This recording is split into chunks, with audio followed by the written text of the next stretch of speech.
Yo, what's up guys? This is Rise and welcome to another video. Today I am finally taking you through my recap of the Los Angeles 2024 Regional Championships, where I was able to claim my third career regional title, my first of this season, and became the only person to win a regional championship in all 3 seasons of the Play Pokemon Championship series for Go so far, which is cool because not only is it someone that no one's done, but it's going to be like a standalone record since no one will be able to replicate it theoretically of being someone to win a championship in all of the first 3 seasons since there are no more regionals left to be played. But this is going to be a really in-depth recap of my thought process, my team building with Triple Dark Umbreon, which a lot of people are probably still wondering because I never got a chance to like fully explain it.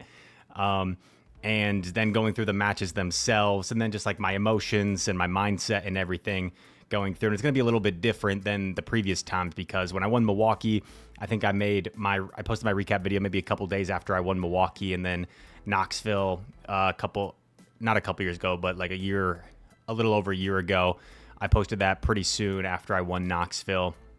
So it's been about 2.5 weeks that I've had to sit on it and can kind of look back and go through it. And it's going to be fun to go through some of the battles, to go through the thought process, and just having had some time now after I went to my friend's wedding. I went back home, saw family, and went to NAIC, saw some friends. Didn't do too well at NAIC, but we won't talk about that. We'll focus on LA for this video, and we'll thank some people at the end. So if you want to drop a like, and also like the good old days for my longer videos, if you want to sit back, grab a snack, pause the video, feel free, because this will be a longer one. So without further ado, we are going to start with the team building. And the team building actually is a team that I had been flirting around with in local tournaments. And you guys know Inadequate. Sometimes Inadequate's caster, content creator, champion, amazing battler, he asks other people in the community to recommend teams, what they would run in a regional.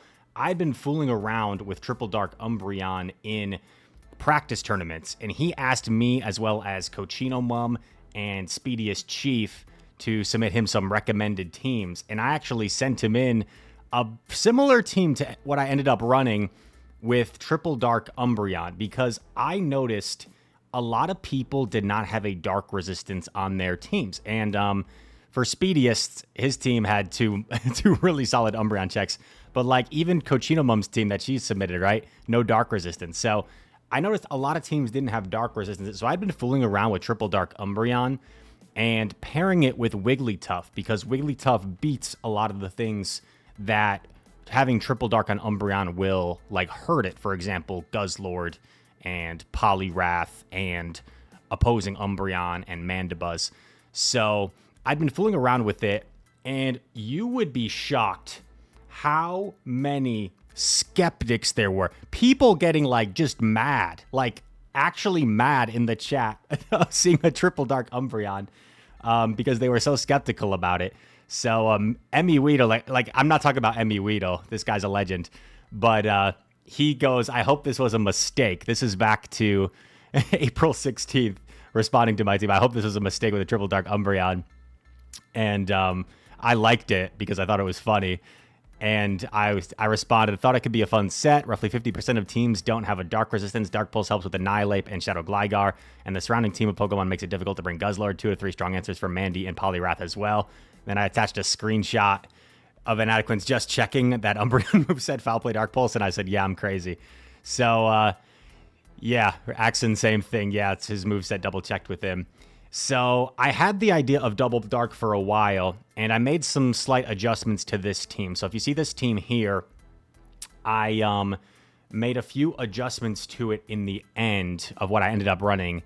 But before we get to that, just one more reason, as we get into the Triple Dark Umbreon, if we go over to the Indianapolis Regional, which I casted for Pokemon, my first cast, which was awesome, SJ ended up winning. And if you look at the entire top 4, not a single person in the top 4 had a dark resistance.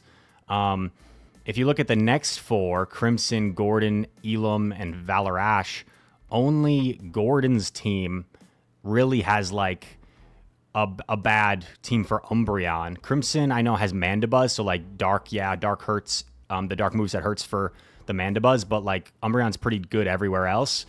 Gordon's the only team that's like strong against Umbreon. So the entire top 8, like one team was bad for Umbreon.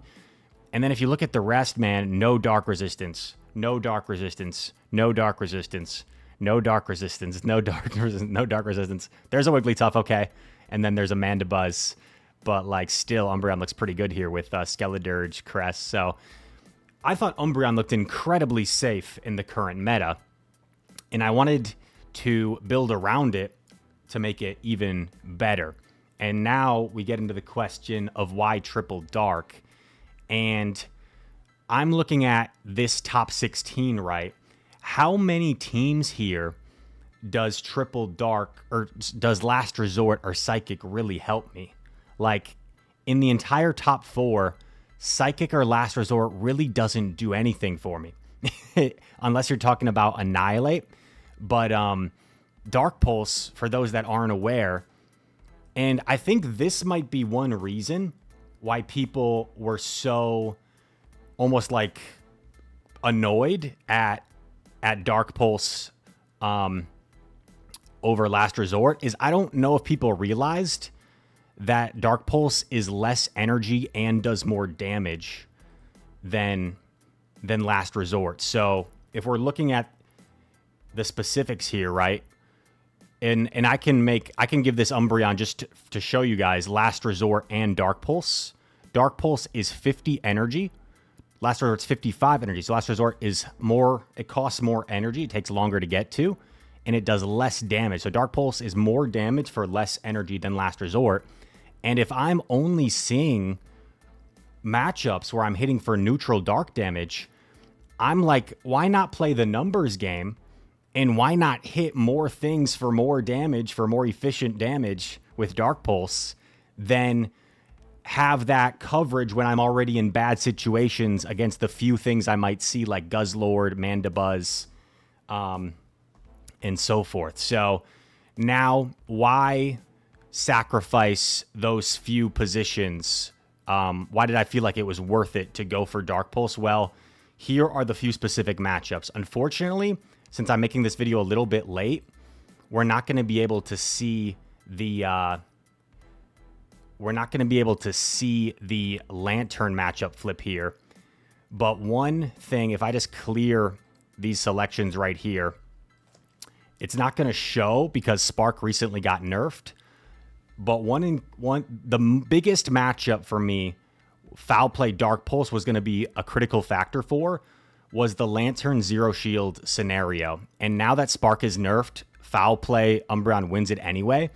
But Lantern before the Spark nerf would beat Umbreon in the Zero Shield scenario. And Dark Pulse, you could 3-shot Lantern with Dark Pulse. So, like, if we look at this now, let's look at this matchup.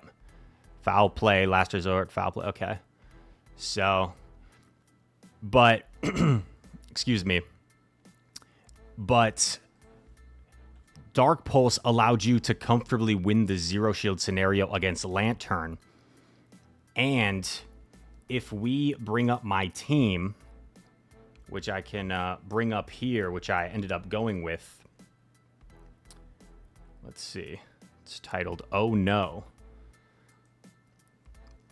You'll notice my team is very soft to Lantern. So I went into the tournament knowing if I'm playing a Lantern, Lantern is coming. And Umbreon having the ability to reliably beat Lantern in the Zero Shield scenario is huge. So that matchup alone made Dark Pulse very attractive for me. And then we get into a few more matchups. So we'll put the team away for a second.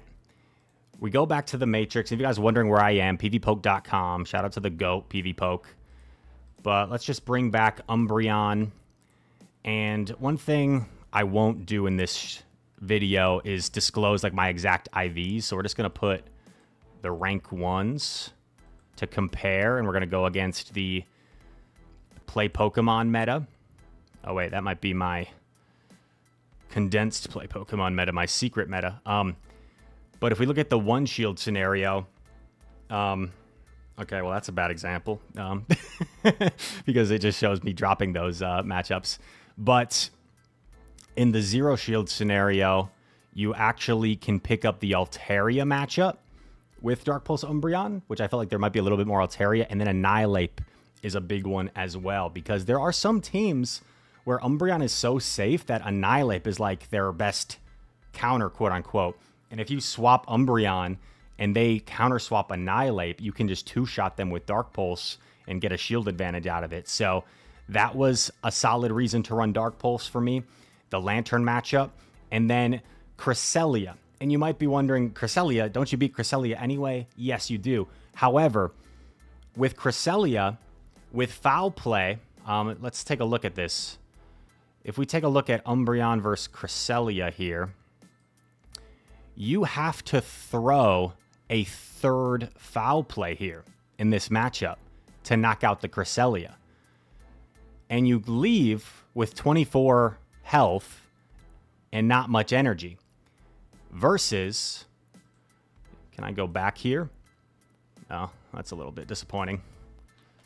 Technical difficulties. Versus, not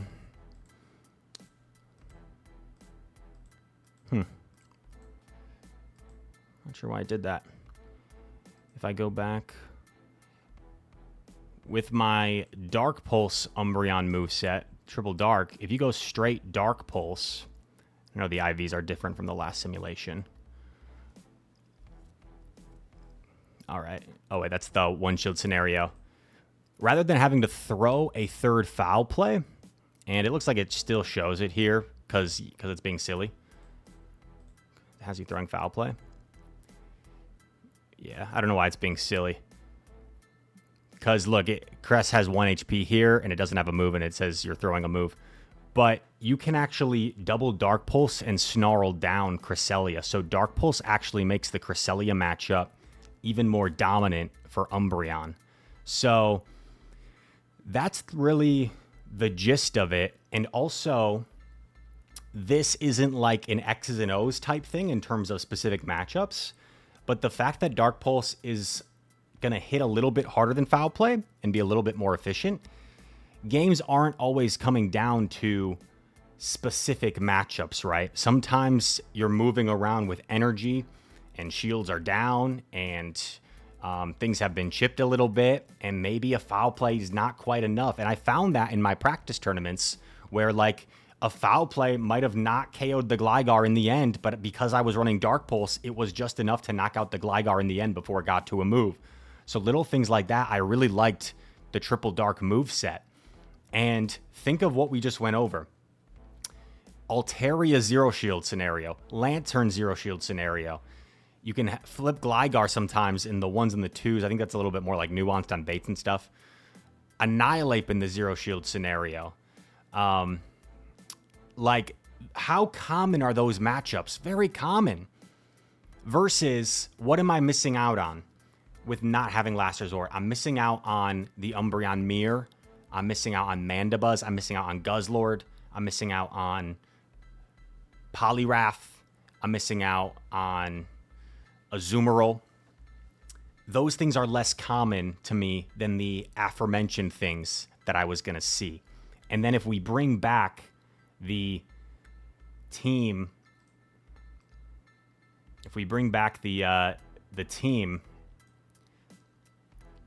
if you look at the team around Umbreon, it's very hard to bring some of those things against me where I'm missing out by not having Last Resort. For example, opposing Umbreon. Rise! Rise! Rise! You need... Oh, I was trying to zoom in there. I messed up. You need to have Last Resort for opposing Umbreon. What do you do against opposing Umbreon? Well, Jeremy, what is opposing Umbreon trying to find on my team? Like Lantern, neutral. Dugong, neutral /negative. Gligar, neutral. Annihilate, negative /neutral. Umbreon only positive because of my moveset, and Wigglytuff terrible. Like, what is Umbreon really doing against my team? Only trying to find neutral play? Maybe. You need Last Resort for Mandibuzz, Rise. You need it. You need Last Resort for Mandibuzz. Wigglytuff says, nah. Lantern, Dugong. I've got 3 very good checks for Mandibuzz. The part where I do miss having Last Resort is going to be Azumarill. Because, like, Azumarill's pretty strong against my team. It beats Annihilate. It beats Gligar. It's neutral against Dugong. That matchup can kind of go either way. It beats Umbreon. I think it beats Wigglytuff, except maybe the 2-shield scenario.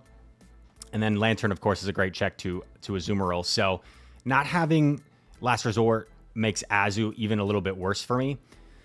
But, like, that was something I was just going to have to figure out, I guess. And then Guzzlord, like, again, is pretty tough to bring against my team with a Wigglytuff and Dugong and Annihilate. And then Gligar's neutral. So, like, Gligar really has, like, Guzzlord really has, like, 2 things it's trying to find against me. And everything else is either bad or neutral with the Gligar. So the things that I was missing out on with not having Last Resort were built where the team, like, it's tough to bring those things. The exception being, like, Azumarill. And then Poliwrath, I don't think I ended up playing a Poliwrath, which was fortunate for me. But Poliwrath would have been a little bit tricky just because, well, you know, not really. It just would have been, like, RPS. Because if it saw Umbreon or Dugong, those matchups are just so bad. Especially without Last Resort. But, like, I have 4 answers, right? Lantern, Wiggly, Gligar, Annihilate. Like, it's kind of hard to bring Poly. You're just kind of rolling the dice that you find one of the 2 Umbreon or Dugong. So that's the thought process behind the team. And that being said, let's get into some of what you guys want to see. And that is the battles themselves. The Los Angeles Regional Championship.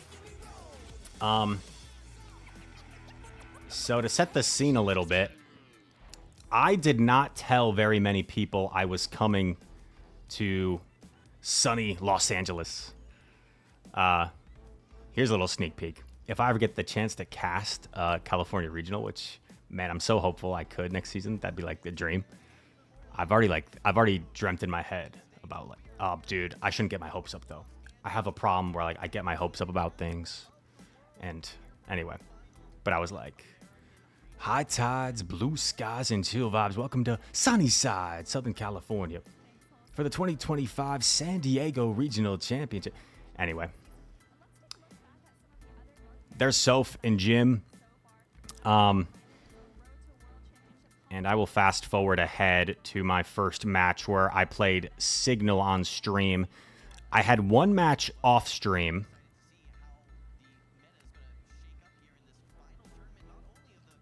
And honestly, guys, this first match you're going to see on stream might have been the most exciting match of the tournament for me. Hopefully I didn't go over it. Oh, yeah, there I am.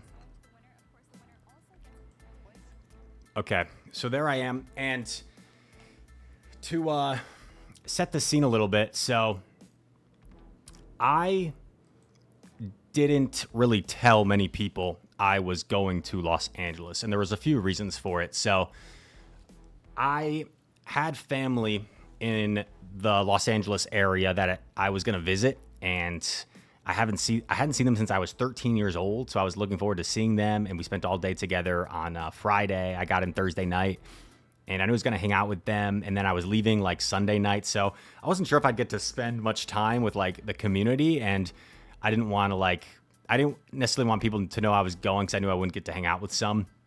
So there was, like, that aspect of it. And then there was also just, like, I have the blessing of being a content creator in this space, right? I'm a small content creator in the grand scheme of things, but within this little niche pond, this niche Pokemon Go PvP community, you could say I'm, like, one of the bigger content creators. And with that blessing, I've got a lot of you guys that support me and root for me. And sometimes I get a ton of messages when people know I'm going to a tournament saying, good luck, Rise, you're going to win it all. And that's amazing. But it can also, like, feel like a little bit of added pressure and anxiety. And when I do fall short, sometimes it's like I feel like I let people down. So part of me just wanted to like go in with people not knowing I was going and like feel like there wasn't any pressure and just show up and compete. And that's what I did. And I even like lied to some people. So the only people that actually knew I was going were like my family. And then I told SJ, Elam, and Pranav at the Indianapolis regional because we were all hanging out that night. And then Caleb Peng knew because we were casting together and he asked me. So they knew. And then that was pretty much it. And then I think I told Pokey Mango eventually. And then who am I forgetting? And then Arrow, because Arrow and I were actually on the same flight. So I was like, shh. And then the morning of, the bracket came out and I got a few messages and I was like, yeah, I'm here. So it wasn't really like a surprise because the morning of at like 7 a.m. the bracket comes out. But yeah, I just kept it a secret. And the casters, something I know as a caster now, like you get like access to the team or the trainer list of like who's competing, right? So they can do their like trainers to watch out for. So I even got a message from one of the casters like, hey, are you doing anything this weekend? And I'm like, oh, no, I might check out a new park. They're like, so is this like a false positive that you're on the player registration? I'm like, oh, you know what? I think I did sign up originally, but yeah, that was just in case it like filled up. I'm not going. So I actually lied because I just wanted to show up and compete. And yeah.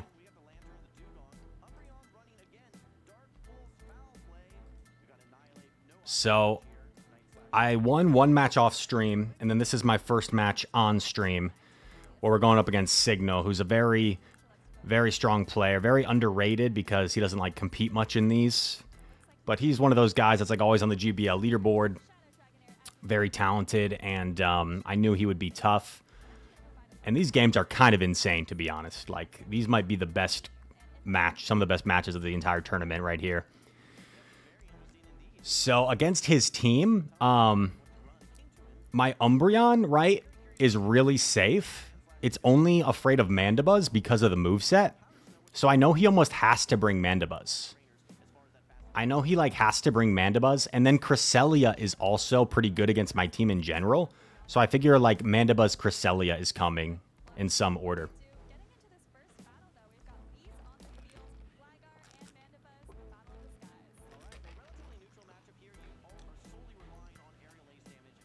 So this game was kind of insane.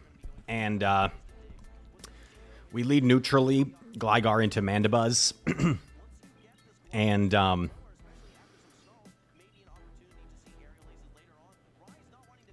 actually shield right away, which is a little weird.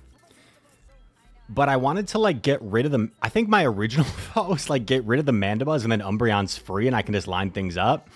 But then I like go against that thought process because I'm like, you know, I can actually catch a Dark Pulse after this. And then I'll still have a healthy Gligar, which will be difficult for him to deal with. So I play this kind of funky, like I'm shielding and then I'm giving up switch. So definitely a funky way to have played this lead. I don't know if this was necessarily the best way to have played this. If I would have been better off just like staying in and trying to win that lead matchup first. And here is where we're going to see Dark Pulse Umbreon pay off. And oh my gosh, dude. Okay. So the amount of people that I saw react to my battles and in the chat say, why Dark Pulse? And no, that's perfectly fine, right? Why Dark Pulse? That's a perfectly valid question. It's a very obscure moveset. But it's not that. It was the amount of people like that continuously said, has he ever even used Dark Pulse? Like, he hasn't even used Dark Pulse. Literally, the first battle on stream, I throw 3 Dark Pulses here. I throw 3 consecutive Dark Pulses to win the Lantern Zero Shield matchup, which I, like, brought the Umbreon. This is the #1 matchup I brought the Umbreon for, was the Lantern Zero Shield matchup here. And Dark Pulse should be just about enough here to knock out Lantern. So we're able to secure the Zero Shield matchup here, which is big because we keep around Umbreon. He's in an awkward spot. He could come in with Mandibuzz, but that would probably allow me to pivot out. So that's probably why he elected not to do that. I go for the foul play, and I'm also in an awkward spot because it's like, I don't want to get Psycho Cut down, but I also don't want to give up Switch. So I'm kind of forced to give up Switch. And then he's going to throw his charge attack with the Cresselia here.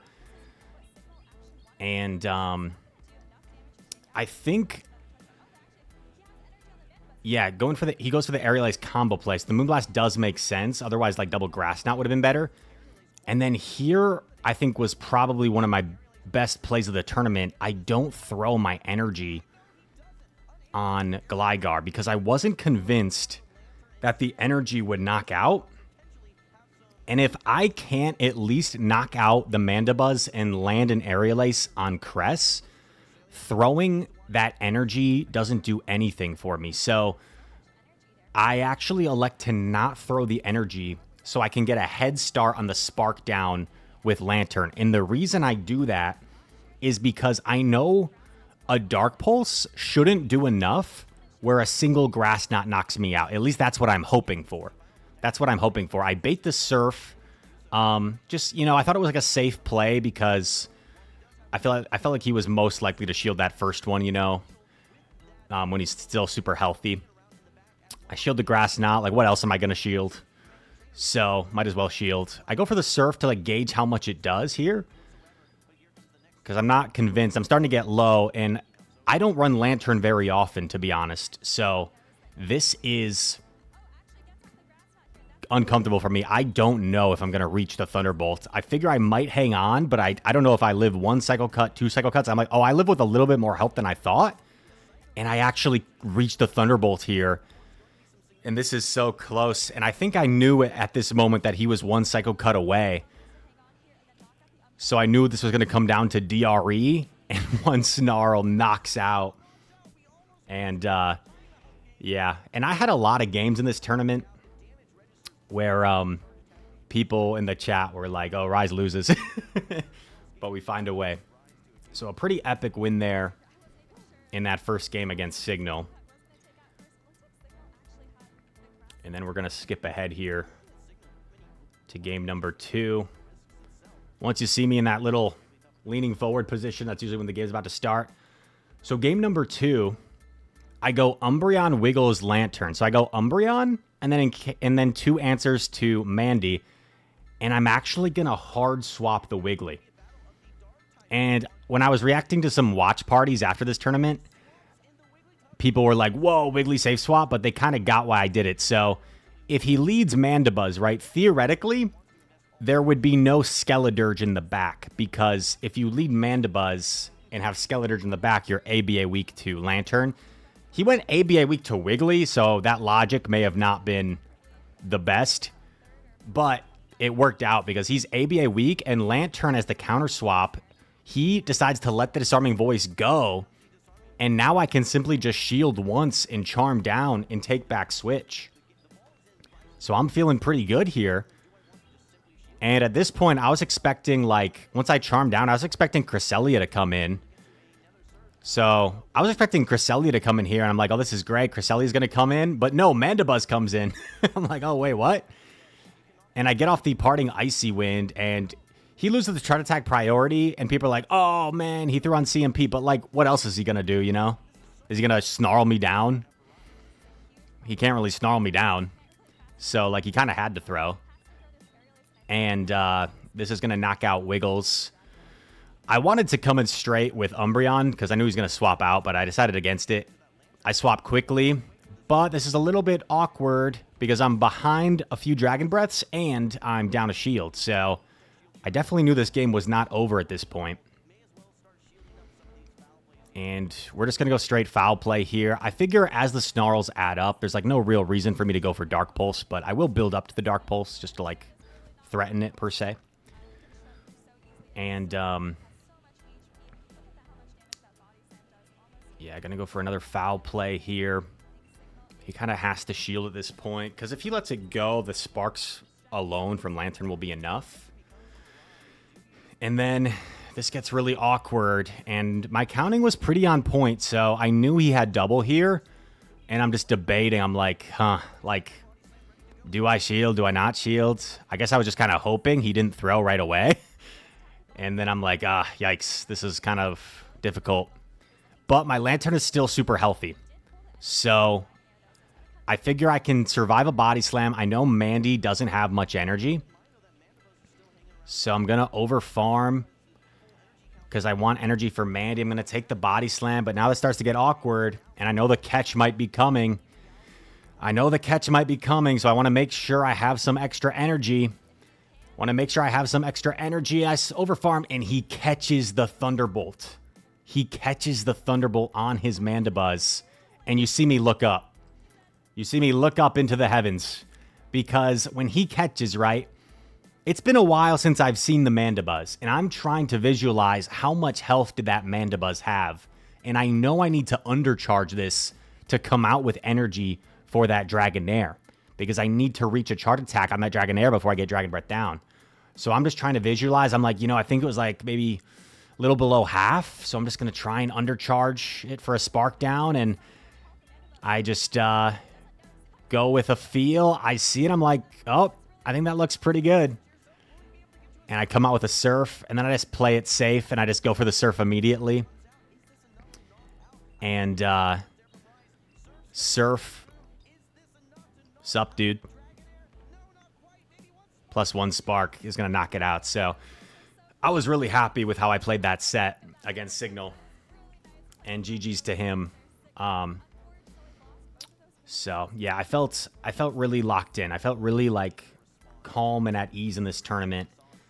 And also, back to the team, one thing I skipped out on is how I went from this team iteration, from the inadequate submission to my team. And basically, the only differences, right, are Lantern over Swampert, and then I don't have Cresselia. What am I blanking on? Lantern over Swampert. People are screaming at their screen. Annihilate. Yeah, it's tough not to have a counter user. So a counter user I felt like is kind of a must with certain like steel types, So Annihilate, pretty basic. Instead of Cresselia, is kind of like a counter user / something that resists fighting. And then I went Lantern over Swampert as a water type, and also I just felt way too weak to Azu. So this team just seemed way too weak to Azu, because Swampert's just not comfortable at all against Azu. And Lantern, having a hard check to Azu was a big switch for me. And Lantern is something that I personally have not run very much at all. So Lantern, this might be like the second time I ever ran Lantern in a Play Pokemon tournament. So, yeah. All right. Back to the tournament. I think they do a little interview with me after here. We can take a listen to, because you guys haven't heard me talk enough in this video. With Rise to Occasion. Thank you so much, Jim. I am here with the legend. People were joking about the height difference here. And we know each other well. We've seen you battle many times. We're both Wisconsin natives, but you've abandoned Wisconsin, moved to Texas. I suppose, everything's bigger in Texas. Do you feel like that's a better fit for you? It's been nice because the Dallas local scene is crazy. I mean, we got a lot of great battlers in Wisconsin, don't get me wrong, but in Dallas, I go up against the likes of Dunebug, Bopper, Arrow, Mango on a regular basis in local tournaments. And speaking of which, I think I play Man of the Planet next, who's beaten me like twice in local tournaments. So it's good practice for these big events. Yes, Dallas certainly has a stacked amount of trainers in its area. So, Rides, what is your motivation coming here today? You are a multiple-time regional champion. You're runner-up at NAIC. What is your goal here in Los Angeles today? Well, I've competed in 5 regionals this season. You get 6 that count towards championship points. So this will be my final one, and it is the final one in North America. So trying to go for that travel award, of course. That's one motivation, and honestly, just the love of competition, trying to win. We love it. We always are here to show that we've got what it takes to win. And you were able to win with a very decisive victory. Tell me what it felt with that almost simultaneous KO, like that first game where the clock was running out. Tell me about how that was feeling. Yeah, with a lot of bulky Pokemon in that matchup, the timer I thought might become present at the end. And Sygnale's an exceptional player. We played recently in a practice tournament, and it was a really close matches, so I knew it would be the same. And I was able to squeak by a thread in the end. All right, and then tell me about that Umbreon. Tell me about the Umbreon. We've been seeing it actually quite a bit today. Yeah, I'm running the Umbreon. I'm running a slightly unique moveset on it. Emmy Weedle told me it was a terrible moveset. He said it was so bad. But I have some reasons for it. Maybe I won't disclose them yet, but teasing him about that. I think it's an intriguing moveset really that can help give me a little bit more play. Yeah, what does Emmy Weedle know? He's only the EUIC champion, right? Right. So I'm going to go ahead and kick it back. All right, so let me turn down the stream volume. So that's the only interview for a while, and then I play Man of the Planet pretty soon after. So Man of the Planet actually had beaten me with my previous team, and you know what's funny? Man of the Planet is the only player that actually has beaten me with this team, this-ish team, because I was running the previous team that was more weak to Azu, and he was running Azu. But he was joking backstage like he should have kept his Azu team because Azu does give my team a little bit of issues. But he switched it up to this team, and I definitely felt like I had a team comp advantage here because Sableye is just so difficult to bring against this team I'm running, right, with Wigglytuff Umbreon. So I definitely felt like I had an advantage. And this game one we're going to see here against Man of the Planet is the luckiest game of the tournament for me. So we're going to get into it. And we lead Annihilate into Charge-a-Bug. And this is a very questionable line for me with how soft this line is to Charge-a-Bug. And he's running the Crunch variant of Charge-a-Bug. I go for a Night Slash bait here because I am pretty soft to the Charge-a-Bug. I want to get some sort of advantage here. I do successfully bait, which is nice. I go for a catch on a potential Crunch, and unfortunately I catch an X's or so. Not great. And now I'm behind energy, so this is looking pretty rough. But my Umbreon is pretty safe against his team in general, so no dark resistance, right? No dark resistance, right? Triple dark. Not hurting me. And we go for the Dark Pulse here. Connects. He comes in with Whiscash. Allows me to get off the Dark Pulse here, which might be a little bit of a mistake. I think if he had just Mud Bombed instantly, that would have put me in a more difficult spot, to be honest. But he instead goes for more energy. But now that he's been chipped, I'm just trying to sometimes when you see me look up, I'm just thinking about how much energy they have. I'm trying to calculate in my head, how many mud shots did he do? So I throw immediately, and then here is where the game changes. Because I'm in a bad spot, right? I'm in a bad spot. And here is where the game suddenly changes. I boost. If I hadn't boosted here, I would not have shielded this. I would have tried to put this all on Dugong to try and sweep, and I don't think Dugong would have been able to do so, but I boost. And I know he's 3 mud shots off, and I'm you see my facial expression. Wait, so says it's tempting, isn't it? That's exactly what I was thinking. And 3 counters knocks out because of the boost. And then I do 1 and throw.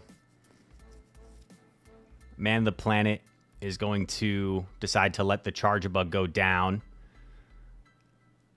And I get another boost. And I stay in to do the boosted counter damage. And now this Dugong Scar matchup is going to play out. And the way this is going to play out is the boosts are going to make the difference. I decide to no-shield this first one. The reason is because you're not going to Brave Bird in this scenario because it's going to debuff you so much that I can simply just get to 2 Icy Winds still and probably win the game. So I know he's going to Sky Attack first. I throw my first Icy. I still have a shield to hide behind. He's got to try and get to 2 Sky Attacks. I'm overfarming. He's still not in Icy Wind range. That's why I haven't thrown it yet. I throw here. Could have done 1 more gone for the sneak, but I think it's kind of the same sort of thing.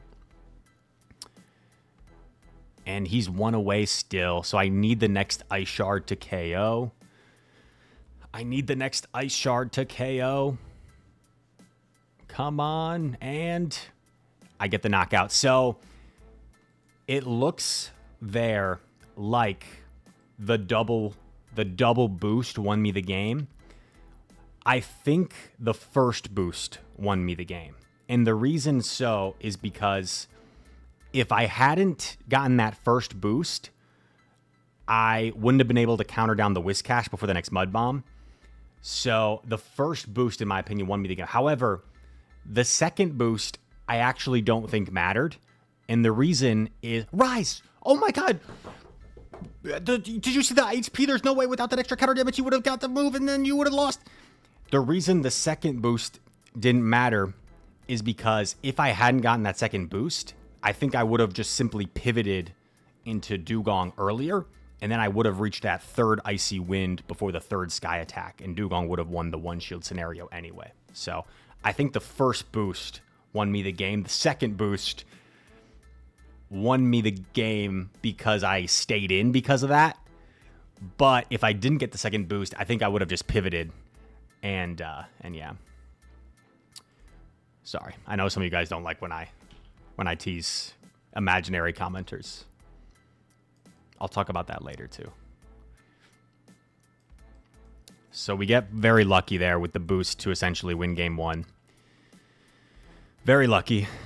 And then game 2, unfortunately, is very RPS. So I'm actually going to do 1.5 times speed for game 2. It's a neutral lead, and it's a very RPS backline. So this is kind of one of those games where it's really just win, switch, win game. And Man of the Planet catches on Charge-a-Bug. I'm not sure what he was trying to lure out. Because, like, because it's not like his back Pokemon was also weak to Gligar, you know? So by swapping Chargia... Yeah, I don't know. I feel like he would have been better just staying in, so I'm not sure. Not sure. Maybe he just felt like keeping Vigoroth healthier was valuable. That could be it. Well, I guess also, like, keeping Vigoroth for a potential Dugong makes sense. I don't know. But, yeah, we just are going to secure this matchup. Crunch makes it a little bit more uncomfortable for Gligar, but we're still able to secure it. Just going to go for the Aerial Ace here, just trying chipping this. And I didn't necessarily know that it's Gligar in the back, but, right, if you look at his team of 6, we've seen Vigoroth, we've seen Charge-a-Bug. What else beats Dugong? Nothing, really. Gligar, Whiscash, Skarm, Sableye, everything, in my opinion, Dugong can handle. So I'm perfectly fine just letting Lantern go, just settling for Surf here. Surf will do enough to put it where it's no longer a threat. Surf's up, dude. And then I see Gligar. He says GG's. Wholesome makes a comment here. I'll actually turn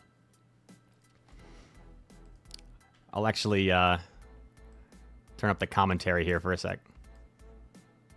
He finds out. Looking very comfortable here. Actually, stays in. Wholesome says, I think we'll see a smile on his face when he finds out it's the Gligar in the back. We're going to see a smile on his face when he finds out. Looking very comfortable here. Actually, stays in with the Lantern. No insta-stop, but there it is. Now he sees the Gligar. No smile from Rise, but I'm sure he is very happy on the inside, trying to stay humble. And here comes the Icy Wind, going to be able to take out this Gligar. Rise all business, not showing that emotion. You know he's feeling it on the inside, but nothing on the outside here. You can see he's all business, and he's going to take a 2-0. The last thing you'll ever see me do is celebrate early. And then what I said here to Man of the Planet is, GG's, man, I had to have some luck go my way. He has something to prove here. He says he's a little disappointed. Because I had to get that boost to win game 1. So that's exactly what I said to him. And that wraps up day 1. So that was winners finals of day 1, which sets us up on the winners side of day 2 in the top 16. So we're going to fast forward to that. And here we are. Day 2. Boom. Umbreon, like you mentioned, a double dark horse running double dark charged attack. Double dark horse Umbreon. Also very interesting. I like that. Instead opting for a different ice type. So, DrroastBeef, really good player and running a very unique team that was a little bit scary because I don't think anything on either of our teams was particularly safe. They give me some graphics for my previous accomplishments and super cool, right? Me and Inadequates were talking about, like, they tend to do, like, your most recent accomplishments, but it would be cool if they, like, did your best accomplishments, right? So these are, like, my most recent accomplishments. So, like, from this past season, my top 8s, and then last season, NAIC finalist. Would be cool to put, like, 2022 Milwaukee champion, 2023 Knoxville champion. But, so I'm not, gosh. I hate, like, being nitpicky like that because people, it probably sounds bad, but I think it would be cool to show, like, your best accomplishments, maybe then, like, your most recent accomplishments. So then there's the team. DrroastBeef. So the Azu is definitely a bit of an issue for me. The Claude is also a little bit of an issue for me. So I figure Azu Claude is probably coming. And then I figure either Charge-a-Bug or Sandslash is going to be the third. Because those make the most sense against, like, covering the Azu and the Claude against my team. It's hard to bring Altaria against my team, and it's hard to bring Annihilate against my team because we'll pause it at the start. It's hard to bring Altaria against my team because I have Wigglytuff, I have Dugong. So what's Altaria really trying to find? Only, like, neutral matchups, right? It's only trying to find Annihilate and then Umbreon, which I win the zeros with Dark Pulse. And then Annihilate, I have Gligar, I have Wiggles, I have my Dark Pulse Umbreon that wins the zeros and the ones. So, like, yeah, it's tough to bring those two against my team. So I felt like with the 3 I thought he was bringing, especially with Azu Claude, Dugong was my safest lead. And I knew how valuable Switch Advantage was going to be in this matchup. So I see the A/slash lead. I'm immediately thinking, right, Azu Clodsire backline. Azu Clodsire backline. So I'm shielding up the first one. I feel like he's less likely to bait me, right, on the first one. Versus if I had let the first drill run go, he might be more inclined to bait me Ice Punch on the next one. I go for drill run first. I feel like the Icy Wind bait is just a little too risky. And he told me that he felt like I was gonna bait. But to me, a bait's just too risky there. And to be fair, I was baiting a lot in this tournament. So if he watched, like, my previous matches, I was baiting a lot.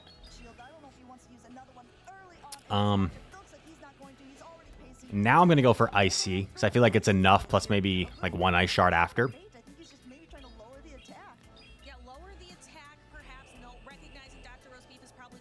I get the shield.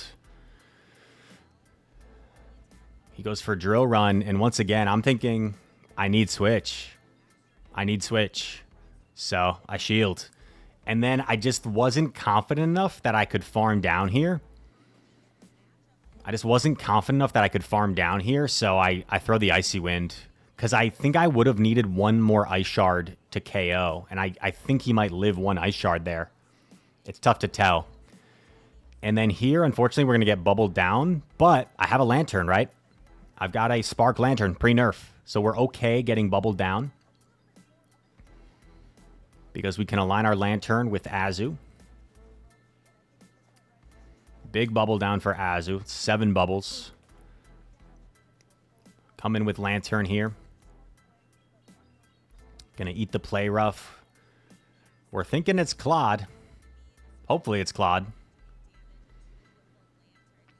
And it is Claude. And the amazing thing about this matchup for Gligar that you're gonna see is 2 Stone Edges doesn't knock out. Because Clodsire up a Mudshot or 2 here. If 2 Stone Edges knocked out, I would probably lose this game. But you see, Stone Edge does not put me into the yellow. I'm still in the green. And the mud shots, of course, double resisted, ground versus flying. So just a really dominant matchup here for Gligar, where Gligar's actually going to win the like the 0 to 1 shield scenario here. Another Stone Edge coming through. Going to put us low.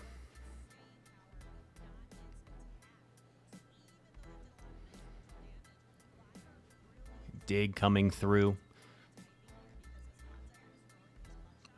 Clodsire is so bulky, it's actually going to be able to hang on to the super effective dig. He could have, from the Stone Edge, actually there, won before me, but elected not to. I don't think it mattered. I think he just gets sparked down anyway. I don't think he lives like 6 sparks. Pivot out. And we're still not in play rough range, so I'm not going to bother like throwing immediately. No reason to, right? Just focus on timing, close it out. And some people in the chat, in the Twitch chat, right, like just say, oh, it's just straight RPS, but like not necessarily, right? Had to win the lead. It was had to invest to win the lead, and then once you invest to win the lead, that was the game. Then it was RPS backline. And then I'm gonna fast forward to game 2, and then game 2 was very RPS, so there's not a whole lot to really break down here. Lantern into Azu, Gligar versus Charjabug.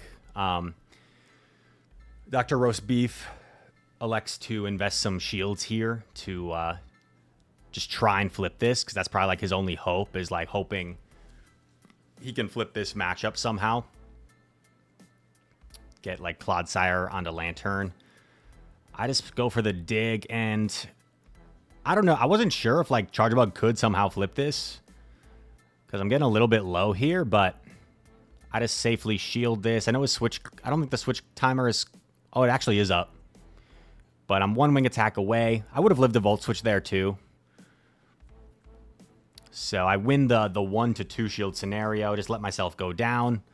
Lantern on Azu. Dugong on Claude.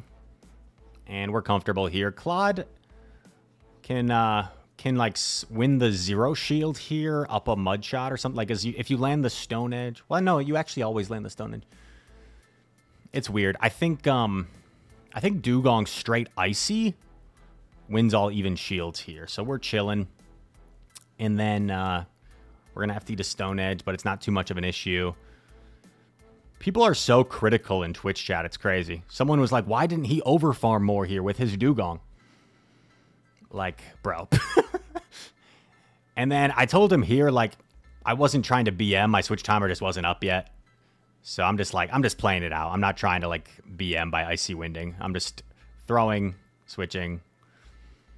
DrroastBeef asked if he could top left, and 6'4 Ninja, the judge, was like, just play it out.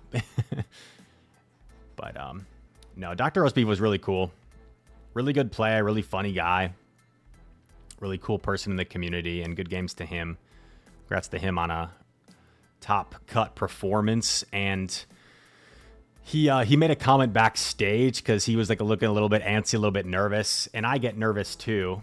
I still get nervous even with all these tournaments I've done. And he's like, dude, like, you're so stoic.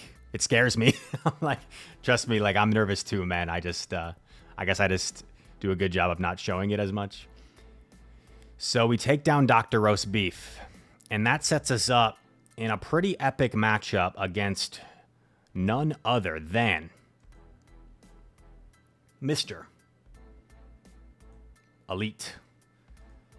2-time regional champion Rise to Occasion versus 2-time regional champion Elite. The California Kid, or the California King as they like to call him. And he's wearing a suit. This was not planned, by the way, for him to wear a suit. This wasn't even his suit. They just thought it would be funny for him to wear a suit. And one of our mutual friends, Evan, I think told me before this that he said Elite didn't like his matchup. And I was looking at his team, and like, I didn't like the Azu personally against my team. But other than the Azu, I thought like I had a pretty good matchup. Because, right, Lantern's my only really response to Azu. Azu can kind of beat everything else. But I felt like Gligar was pretty good for me, right? Gligar's really only afraid of Azu, has play against everything else. Dugong, I thought, looked pretty solid. It's only really afraid of Vigoroth. And Charjabug, like, isn't even that bad for Dugong, especially if you're up an Ice Shard. You can make that uncomfortable for Charjabug. And then Lantern as well, because he has Guzzlord, but other than Guzzlord, Lantern has play everywhere else. So, like, really, I really liked, like, Gligar, Lantern against his team. And we go into game number 1. And let's go back to normal speed. First time Elite and I have played each other in the Play Pokemon series. Shadow Gligar into Vigoroth. And, yeah, Elite, like I just mentioned a few times, has won 2 regional titles and not that many tournaments. He's not competed nearly as many times as I have. And he has won 2 regional titles, so just an absolute terror of a battler. Also a college student. And I recognize after I land the dig, I can shield once and wing attack down. He doesn't want to let me do that, so he swaps Gligar, and I have the Dugong. So this is looking pretty good for me. However, now I'm starting to think, I'm like, what if it's Guzzlord in the back? What if it's Guzzlord in the back? So I actually shield, and in hindsight, like, Vigoroth lead with Guzzlord in the back doesn't make that much sense because that'd be super weak to Annihilate. So maybe I shouldn't have shielded that, but if it was Guzzlord in the back and I let that go, like, he could sweep with the Guzzlord. So I felt like it was the safer play. So I am down 2 shields here, but I still have a very healthy Dugong and a very healthy Lantern. And it ends up being Skelly. So I'm like, okay, I go for the bait here. I just feel like it's very difficult for him to no-shield this at this stage in the game. It's like basically his last Pokemon. He's got a very low health Vigoroth. I do get the Icy Wind bait, and so many people were saying, not so many people, I think it was Matt Beer and Tomahawk on their watch party, and I'm not like picking on them because they were like super complimentary and supportive most of the time, but they're like, oh, that's such an unnecessary bait.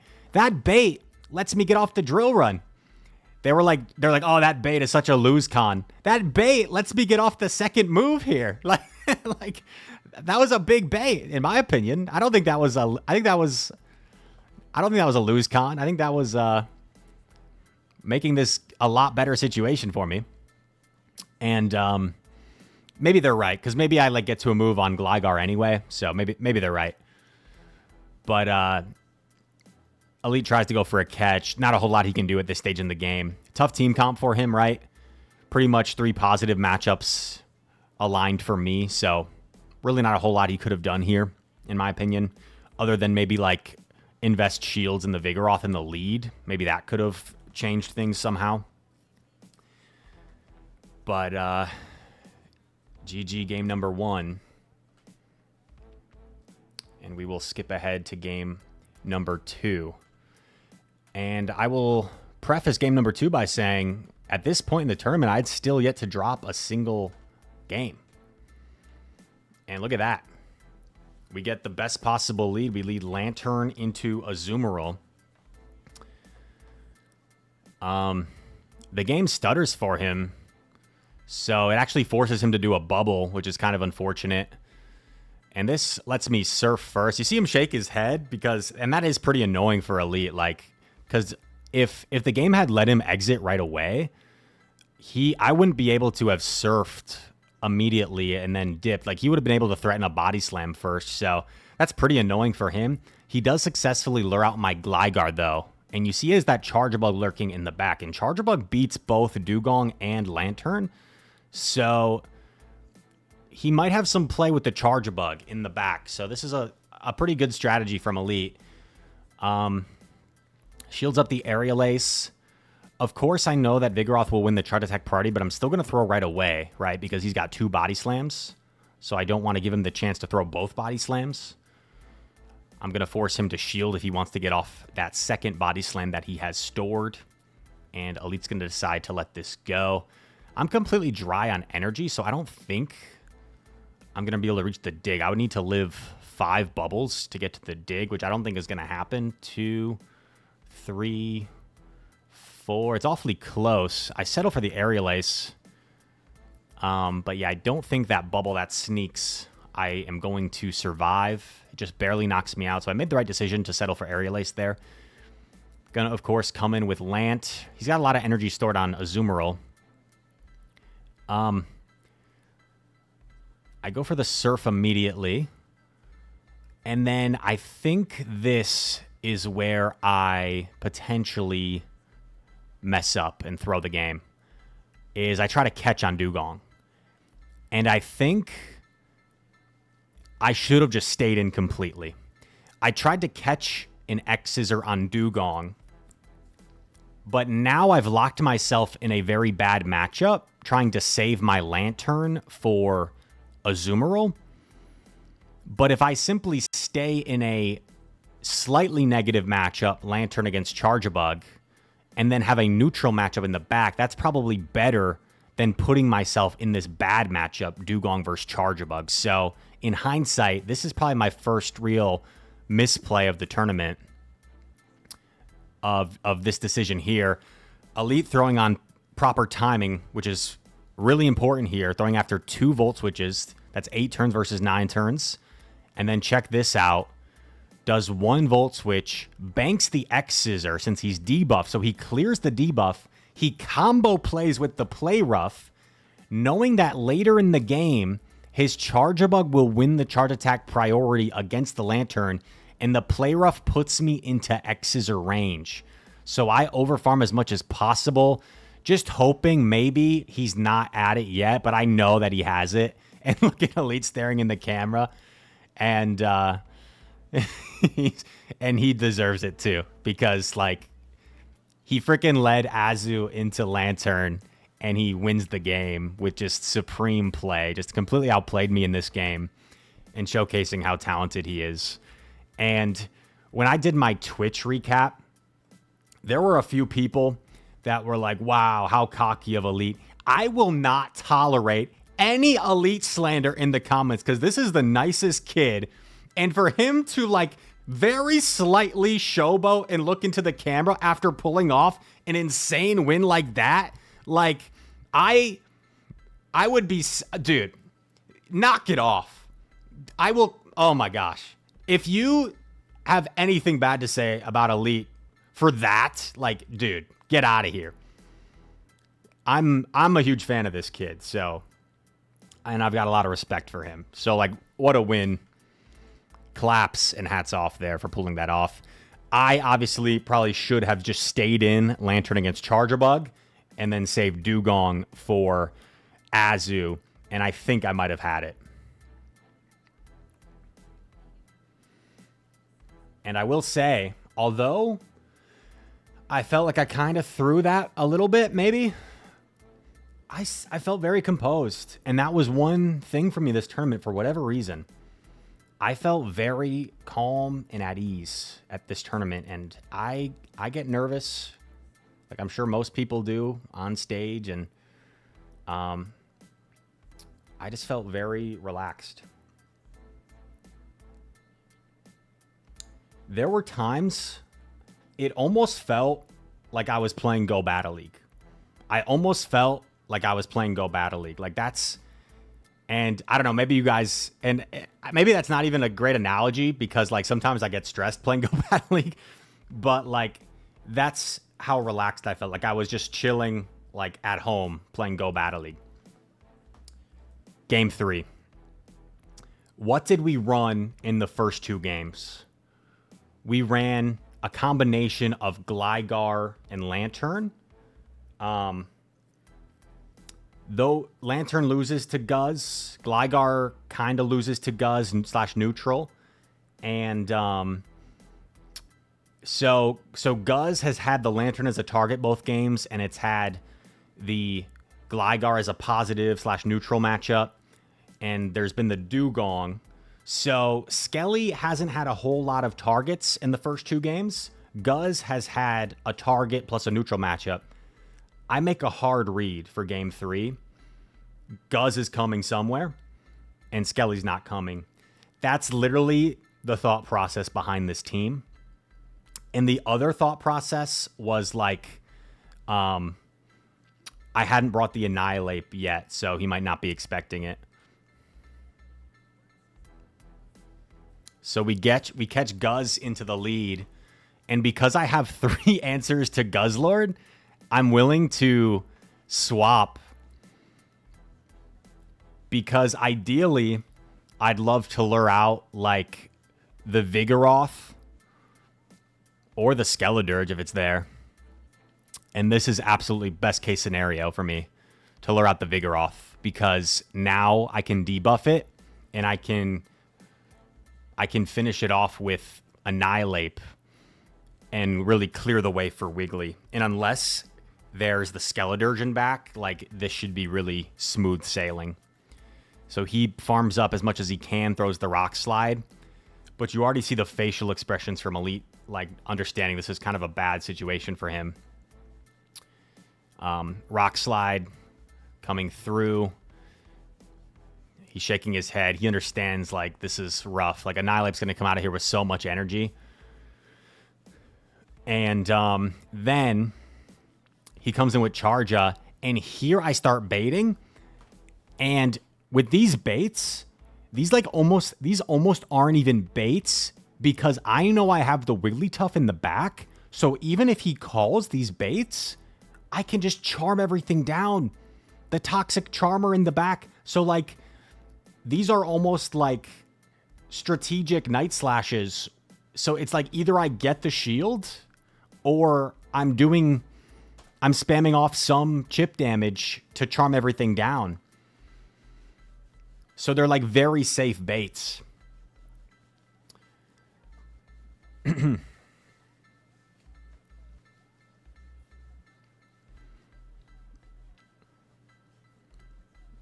And yeah, the game's pretty much over. I actually kind of mess up here by saving the Shadow Ball. And you see Elite recognize the Wiggly.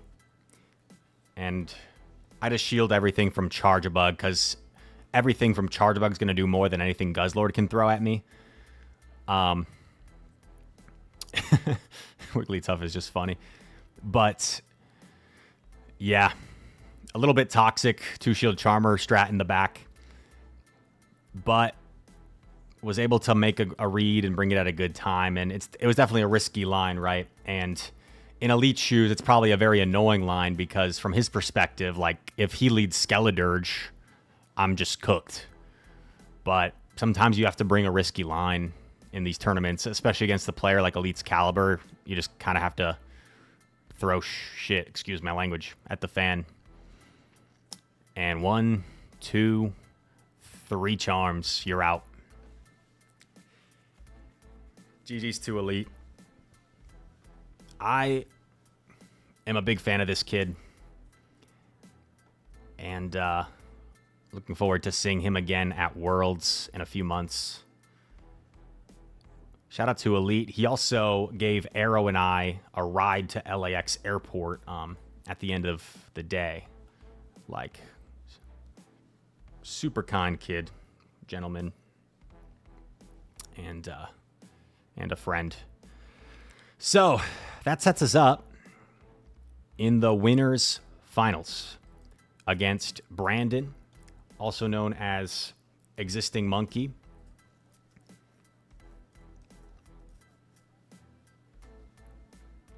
And now we're in a best of 5 scenario. ExistingMonkey and I have 4 out of 6 the same Pokemon. We actually have very similar teams. The only difference is he has a Carbink instead of a Wigglytuff, which is pretty difficult for my team. And he has an Abomasnow instead of a Dugong, which is also a little bit tricky for my team.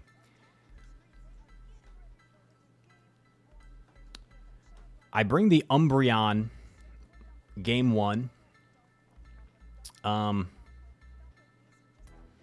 Which is a little bit crazy, because he has a Carbink that's really good against me.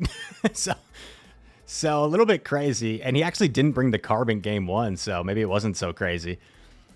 But yeah, Umbreon, I guess my thought process was Umbreon's safe against everything that's not Carbink, and his Umbreon was actually running Psychic. So my Umbreon with Dark Pulse actually beats his Umbreon with Psychic. which is a pretty crazy, crazy long matchup. If that matchup happened, we're probably going to timeout. This is a zero shield scenario where Umbreon straight foul play is going to win the zeros. Dark Pulse helps you in the 1s and the 2s, but I do not plan on committing any shields in this matchup. He catches on his Lantern, and I figure there could be an Abomasnow somewhere in the back, so I come in with my own Lantern. I don't know for sure, right? I don't know for sure if it's Abomasnow in the back, but I figure it's possible. So I figure the safest play is come in with Lantern. Keep my Wiggles in the back with 2 shields. And this ends up being a really close game. And I do make a few mistakes in this very close game. So we go for a Thunderbolt here. And he shields.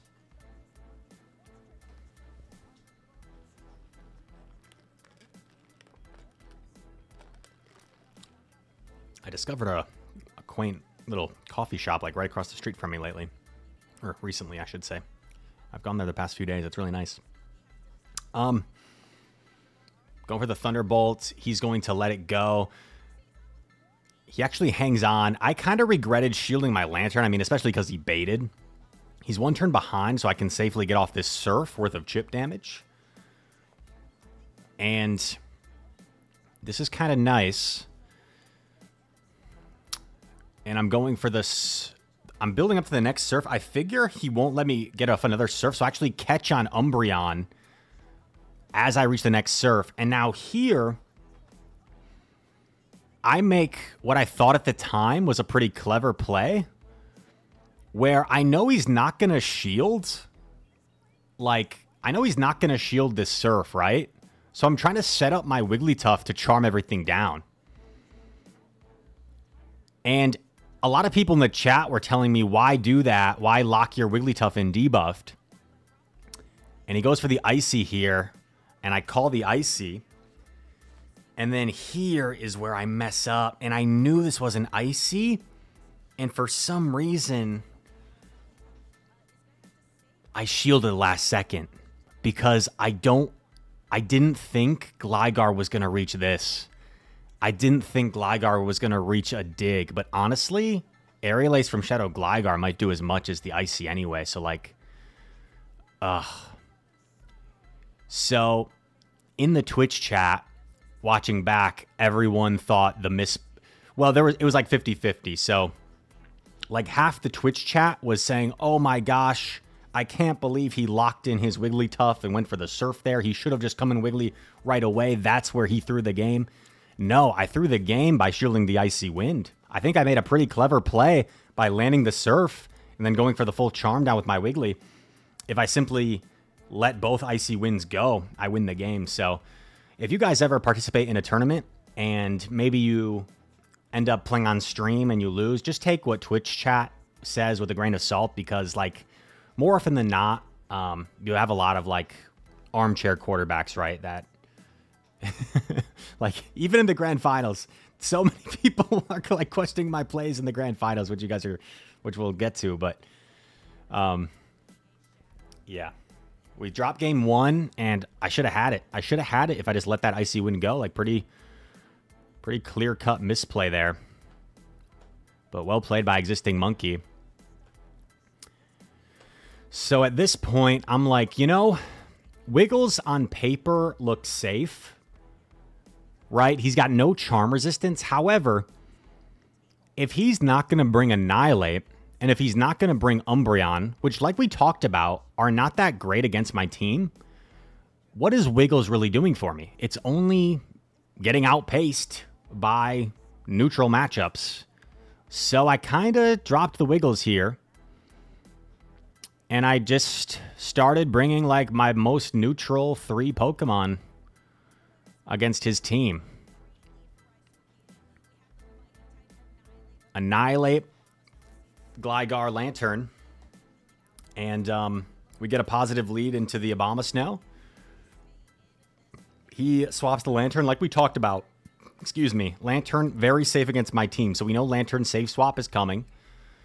And we just have to manage it. as best as we can, and we just go off of feel, and we catch a surf after like a random number of sparks, and he's shaking his head like that. This is so dumb. Catches after like 9 sparks or however many that was, and it is kind of dumb. Like I'm just making a prediction, I guess. Sometimes things are just going your way, I guess. And he goes for the Thunderbolts here. I do not want to go down shields if I don't have to, especially against that Carbink, because I kind of need shields for Carbink. Shields, like in the 0 shield scenario, Carbink pretty much just beats my whole team, I think. Well, maybe that's not true. Maybe it's more so the opposite. I don't know. Abomasnow comes in, but like it can't really Powder Snow me down, so I don't really mind this. I'm just kind of staying in. But all this energy is definitely scary, because we know Annihilape is not the tankiest Pokemon by any means. I could have thrown Surf there, but I think I'm okay with this. Him expending some energy. I gotta come in with Annihilape, of course. He's got a ton of energy on Abomasnow. Wait out my switch timer. Sometimes you don't even need to wait it, but I'm just thinking, I actually get denied here, so I lose a counter, which is unfortunate. But like I said, I was very composed in this tournament, and I didn't like have a big reaction or anything. I'm just trying to stay locked in, and I'm a little bit slow on that swap. But here we are, Gligar versus Carbink. I'm going to be able to outpace to dig, but because I was slow, he gets to this first Rock Slide first. I got to start shielding something, right? So we're shielding the Rock Slide. Rock throws are really chunking here. It's a little bit scary. Want to make sure we throw before we get to 100 energy. Going for the dig here. He's going to start using shields. He was really thinking about it too. I guess he thought he must have thought I might be baiting there. Going for the dig. And this one is going to connect. Carbink's so bulky, though, of course, can tank a dig. He's going to throw another Rock Slide. I know the switch timer is coming up soon, so I got to be aware of that. I do have some energy banked on Annihilape. A little shake of my head because I'm getting so low. He swaps. I get off the Aerial Ace. And I'm thinking he probably has to shield this. Otherwise, Annihilape just counters down everything. So he shields, I swap. I know I'm close to a Shadow Ball. I throw instantly because the Powder Snows are going to do more than the Rock Throw. So I want to get off this Shadow Ball as soon as I can to take as little Powder Snow damage as possible. And now it's a race to get to this Night Slash. Come on, Annihilape, get there. And Annihilape gets there. Luckily, man, that would have been pretty brutal because if that one missed counter to the sneak, luckily that didn't become a factor because that would have been like tough if I had to ask for a review there. So good game. Tying up the series 1-1.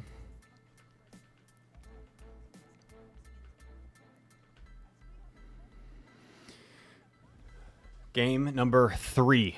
Gligar into Carbink, neutral. And yeah, I guess the strategy with this line was worst case, I see Abomasnow, in which case I could like safe swap Dugong and then maybe try and farm something down with Gligar, and then I'd have energy for Abomasnow, sweep with Annihilape. So those are kind of like the thoughts that go in my head when creating a line. And I try to call the Rock Slide here. Moonblast I might have been able to hang on anyway, but I call the Rock Slide thinking I could still reach a dig. And I've already gotten the shield advantage, right? So I'm going for like a counter down potential with the Annihilape, which puts him in an awkward spot, right? Like he has the alignment. So everyone's like, oh, ExistingMonkey has this. But if I get this massive counter down, I'm not so sure he has this. That's a lot of energy. So he pivots, and now I just stay. Because we've already seen Carbink. Now we see Lantern. What else on his team is Dugong afraid of? Nothing. Of course, Abomasnow has like the Energy Ball threat, but Dugong does fine there as long as it has like even shields or shield advantage. And you don't get baited. That's pretty rough. In a practice tournament, ExistingMonkey actually swept me with this team. But I was running a different team. And he shields. I have to shield here just to get rid of this Lantern. Because if I let this go, it's just too awkward to get rid of it. I take too much spark damage. So I just shield, simply get off the Shadow Ball to knock out Lantern. Should knock out after all this counter damage. And now it's Dugong up a shield against the World. And luckily the World in this scenario is Gligar and a Carbink that's in Drill Run range.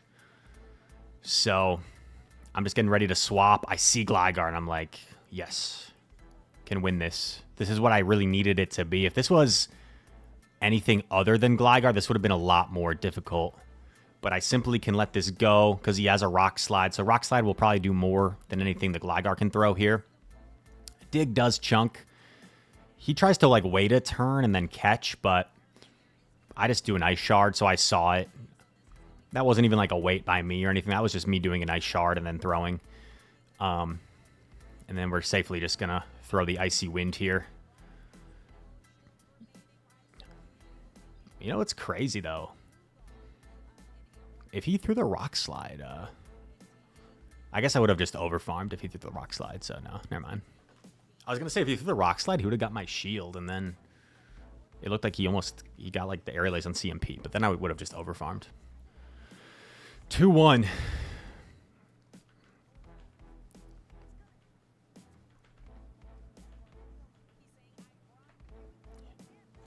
Here we go. If I win, I go on to Grand Finals. And it's Annihilate into Carbink. This is a really solid matchup for me because shields are up. Carbink's only going to be able to win the 0 shield scenario here. I guess maybe it wins the 1s if you bait or something, but I'm just going straight for Shadow Ball. And this is where you see the nerves kick in a little bit, where I do lose track of my counts. And it's kind of crazy, right? So I lose track of my counts by 1. So I know, of course, it's 9 to Rock Slide, it's 12 to Moonblast. I lose track of my counts by 1. So I actually throw right here. So he's 2 off Rock Slide, and I think 2 counters would have KO'd. So I thought he was 1 off Rock Slide here, and I didn't want him to chip me with a Rock Slide. So that's why I threw here. But I actually could have fully countered down here. So a pretty bad misplay in a pretty high-stakes situation, which shows you as well as we're playing, we could be playing a little bit better. And we go for the Night/Bait now. We're at the Shadow Ball. We're playing aggressive. We're going for the bait, and we're pivoting out. We don't want to give him this free wing attack down. And luckily, there's no Obama And even if there was an Obama because 1 shield has already been down, that would be uncomfortable for him. So that's why I felt comfortable swapping Gligar there, right? Because even if there was Obama then with a shield down, like, we could outpace it, you know, to Icy Wind.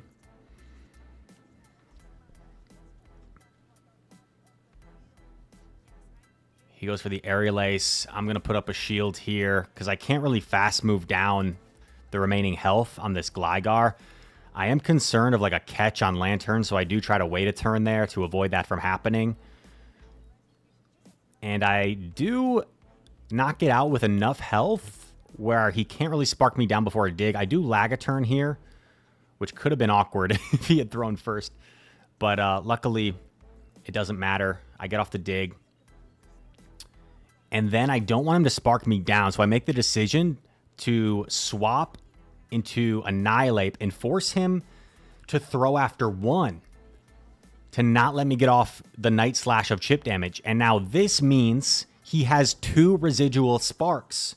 So now it's Lantern against Lantern. He's been slightly chipped, but he has 2 sparks head start.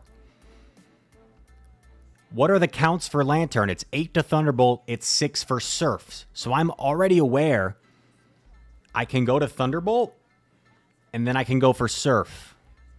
And it'll be a charge attack priority. Thunderbolt connects. I go for Thunderbolt right away. Nothing fancy. So I know he's at 2. I'm at 0. He's 6 away from Thunderbolt. I'm 6 away from Surf.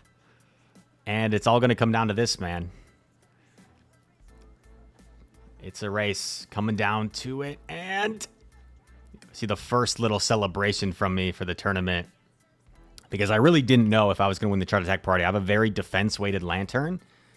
So I did not know if I was going to win that CMP or charge attack priority, and give him a little handshake hug, and GG's to Brandon. Super nice guy, super humble guy. Only his second tournament ever, and finished in 3rd place. For reference, I did not top cut until my 3rd tournament ever, and he's already finished on the podium, if you will, in his 2nd ever tournament. So that sets us up in a grand finals match against AShadyEquation. And they do a little pre-interview here with me and Shady. Maybe I won't show you guys the full thing. The equation combined, but let's talk to our 2 grand finalists, the stars of this tournament. I think we have Amanda in the lounge with both Rise to Occasion and AShadyEquation. Take it away. Thank you, Soph. Yes, I am here with the people who will be in the grand finals. I'm with Rise to Occasion and AShadyEquation here, going off a back-to-back win. Let's actually start with you, Shady. Did you think that you would make it this far in the tournament? You came in from the winner's side of the bracket, but early on in the day, you did accept your first loss. Yeah, for sure. No, I did not think I would nearly make it this far. You know, after losing to Elite, it was a pretty tough loss because I really felt that I had a pretty good shot against some team comp-wise, but, you know, he really outplayed me at the start, so I was a little bit off-put, I think, but, you know, after sort of getting to play a couple matches, you know, I thought I played a pretty good set against, like, Pocket, and that sort of helped me gain my confidence back, and, you know, ever since it's sort of just been, like, you know, rolling with the punches and seeing how things go. Yeah, and meanwhile, Rise, you are on the winner's side of the bracket. You haven't played as many matchups this day. They've been coming incredibly close, but you've managed to squeak out these wins. Deeply. How are you feeling about your confidence level in this? You've won a regional championship before. This is the last chance of this season. Can you do it again? I will try my best. JD's an incredibly tough opponent, so it's going to be difficult.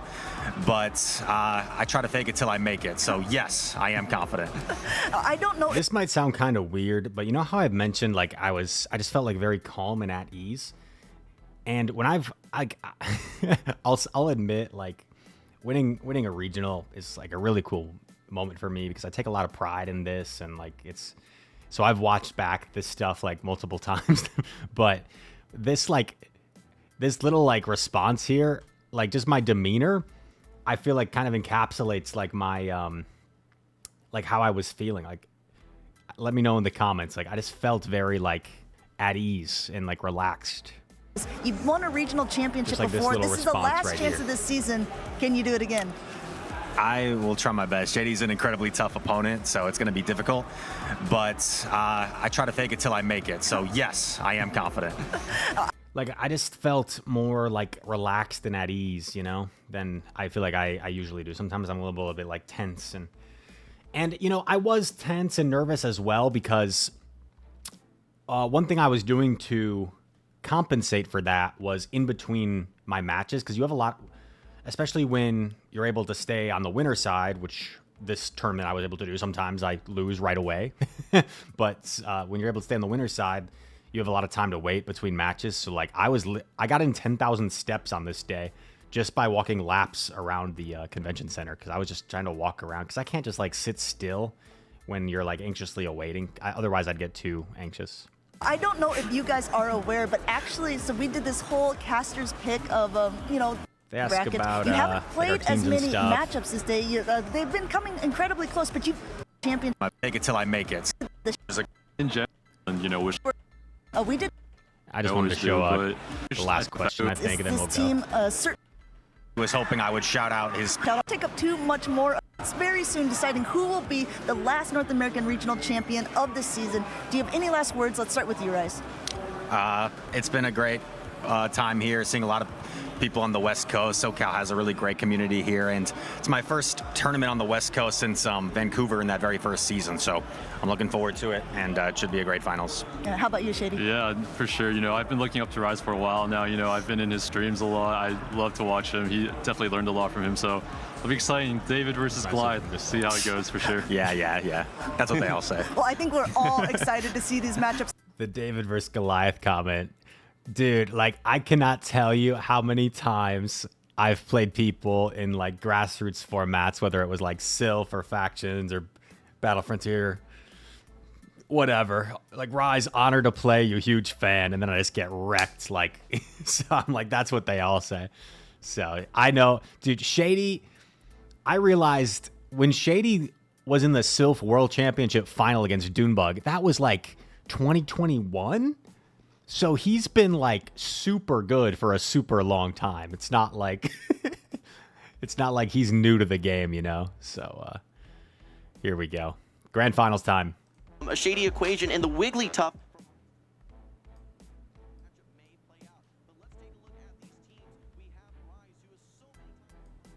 Key Pokemon Lantern, also complemented by the Dugong, Umbreon, all dark moveset, Annihilate, Shadow Gligar, and the One thing I skipped over in that little interview, Amanda asked us about Yes, there is the water resist on the Dugong. our teams a little bit.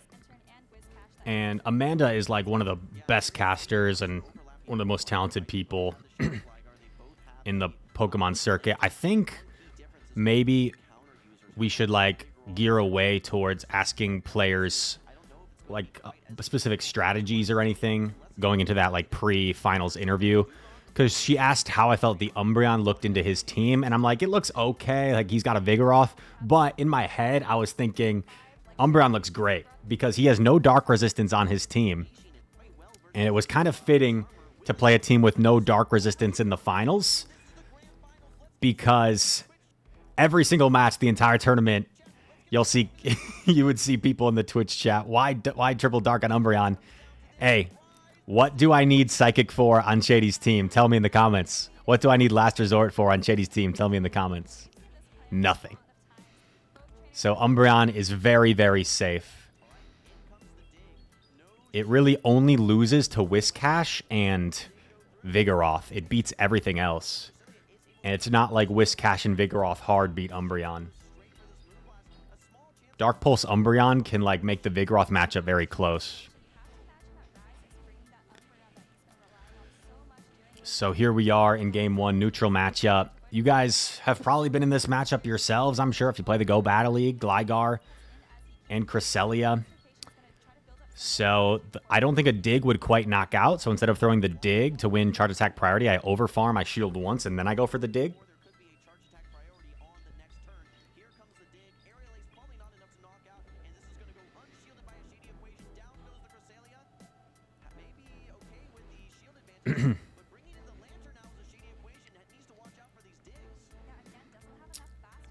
And then I actually decide to bait with the Aerial Ace here, feeling like he still has both shields. This is tough to no shield here. He did have the opportunity to surf immediately, but from Shady's perspective, right, maybe I like catch on my own Lantern or something. So he doesn't throw, and then I actually pivot because, and once again, I know I keep referencing Twitch chat, but this is a moment where Twitch chat goes, oh no, Rise is throwing. Because as soon as I pivot, they're like, oh no, now it's going to be Whiscash on Lantern, so the game's over. But I'm up a shield. And what's worse, like giving up Switch there, like I did, or giving Lantern a massive spark down and having 100 energy? I don't know.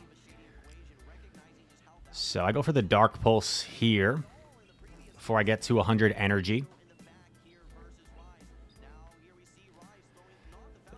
Dark Pulse, I don't know if it was actually in this scenario the right move. I think Foul Plays might have actually been better potentially here because I could have potentially gotten to Dark Pulse here after... Actually, yeah, I think if I had gone double Foul Play, I would have gone to Dark Pulse here after 3. Well, I don't know. I guess that doesn't matter too much. I do 2 Snarls. I wait a turn and then catch, which is super unnecessary. Because if you think about it, he has to throw a Mud Bomb anyway. So, like, why am I waiting a turn to try and catch? There's no reason. Like, why not just swap? So, like, a super unnecessary wait a turn. But I swap Gligar simply just to force him to dump some energy. And then I have to come in Lantern here. So, I have a shield. Some people were saying, why did Rise come in? Why did he not wait out the switch clock? Because I don't want his switch clock to come up. I don't want to give him a chance to catch on his Lantern. So I'm going to shield. And I don't know if it's come up yet, but I'm just going to hope it hasn't. And I throw Surf right away, right before his switch timer came up. Is Surf enough here? Hopefully. Maybe it's enough. Does it knock out? Not quite. Whiscash has a sliver of health. Lantern swaps in. He gets to a Thunderbolt here. And this is going to knock me out. But I do have some residual energy on Umbreon. And I'm just going to throw the foul play because I know Whiscash has like 1 HP. So I know one Snarl KOs and I know it doesn't have a move. So I just throw this for the heck of it. And one Snarl knocks out. So in that win, there was like 5 moments throughout that game where I think everyone in the chat was like, what is Rise doing? And I don't know. I thought I played that game well. So GG's. 1-0 lead. Game number 2.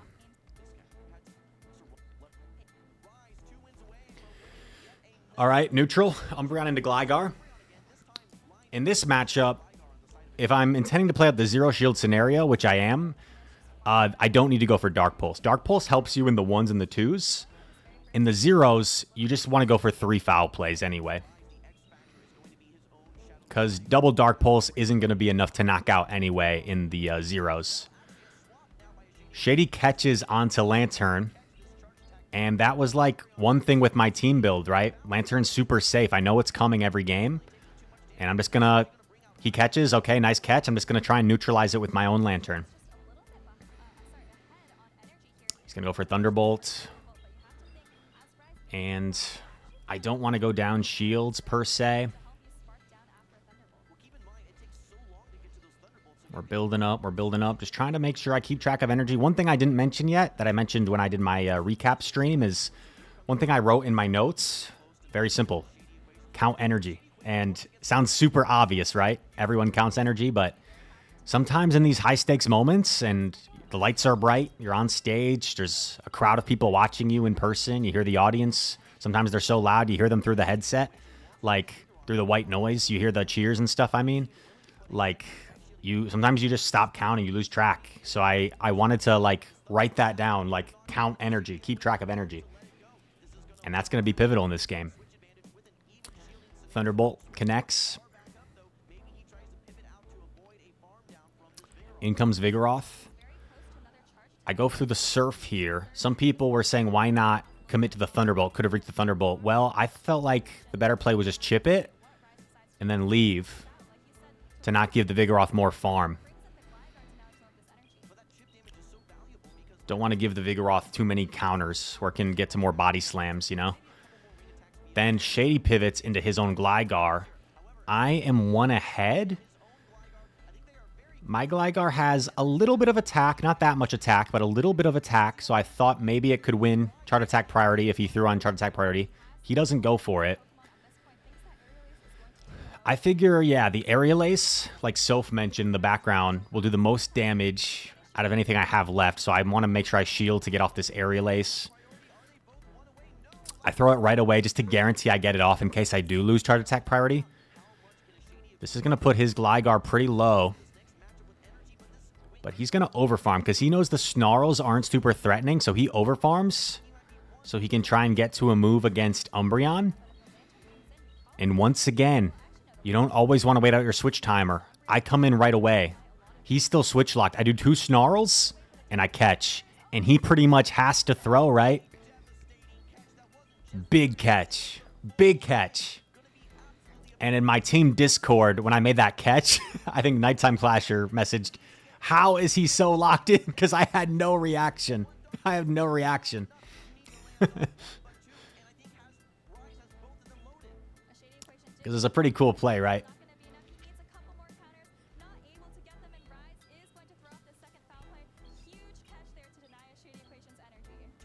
And the double foul play.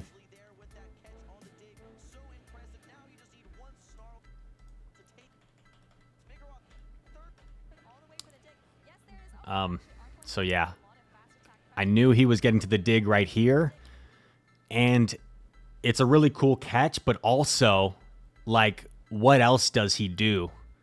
Like, what else does he do? Because, like, I don't know. His only other option is to not throw the energy, and then Vigoroth gets a few more counters, I guess. but I don't know if that's enough. So it was like a cool catch, but to me, it was just like the right play. And it more so forced him, you know, into a bad situation and puts us up 2-0. So that was pretty cool. Up 2-0. One game away. Hadn't brought the Annihilate yet, and I'd also been going kind of soft to Whiscash, right? I'd been bringing Umbreon, Whiscash, Lantern, so I figured Whiscash might be coming somewhere, and I thought Annihilate was a solid response to Whiscash. I mean, it's not like a hard check by any means, don't get me wrong, but it's a solid check. Does reliable counter damage, and what do you know? We made the right read. Whiscash in the lead. We're going to throw Night Slash here right away before we potentially get Scald debuffed. He goes for the extra Mud Shot, takes the Night Slash, of course. And we're going to shield the Scald. We want to preserve health on Annihilate. We know this will do a lot. He pivots into Lantern. I'm pretty fortunate I don't get debuffed. I wasn't exactly sure how I wanted to play this. I bank a Shadow Ball and also do like the 6 counters worth of damage, hoping that this puts the Lantern into double Dark Pulse range. If I was like a robot, maybe I would like know the exact numbers of like if it put it into Dark Pulse range, you know? But I thought like in my head, like maybe 6 counters could, and Soph's reading my mind. Soph saying exactly what I'm saying. But yeah, we're going for the Dark Pulse here. Thunderbolt coming through. And I don't actually throw after 1 here because I was hoping Dark Pulse would knock out. So I actually throw after 2. So like Wholesome says here, even though it's not optimal timing, I'm throwing right before he reaches the Surf. And then Shady actually makes a slight misplay here. So you see him tap the Whiscash once. He taps the Whiscash once, thinking that will trigger the swap. But because a Spark snuck through, and these are kind of nuanced mechanics, this is not a 0-turn swap. This is a 1-turn swap. So you actually have to wait until this Chart Attack animation ends before your switch is available. So he taps it before the charge animation is over, and then he goes back to tapping the screen. So the switch doesn't actually queue, so he actually loses out on banking that Surf, which is unfortunate for him. So just a slight misplay there from an amazing player. So it happens to the best of us. And then we go for Dark Pulse here. We get some chip. I can't afford to let him, and this is so awkward, right? I have a Gligar in the back, and like, I don't want to give up Switch. I don't want to start my Gligar, but I can't just let him Steel Wing down my Umbreon. So I'm forced to kind of pivot into Annihilate. And we are baiting like none other. Because I figure even if he calls some of these baits, I'm still doing reliable Night Slash and counter damage. That's the really nice thing with Annihilate, right? Like the counter and Night Slash damage is still pretty oppressive. And I figured even if he was to call these, like I could still maybe set up my Gligar to sweep. But I do get both shields. At this point, I know he's 3 off on his Whiscash. I know he's 3 off.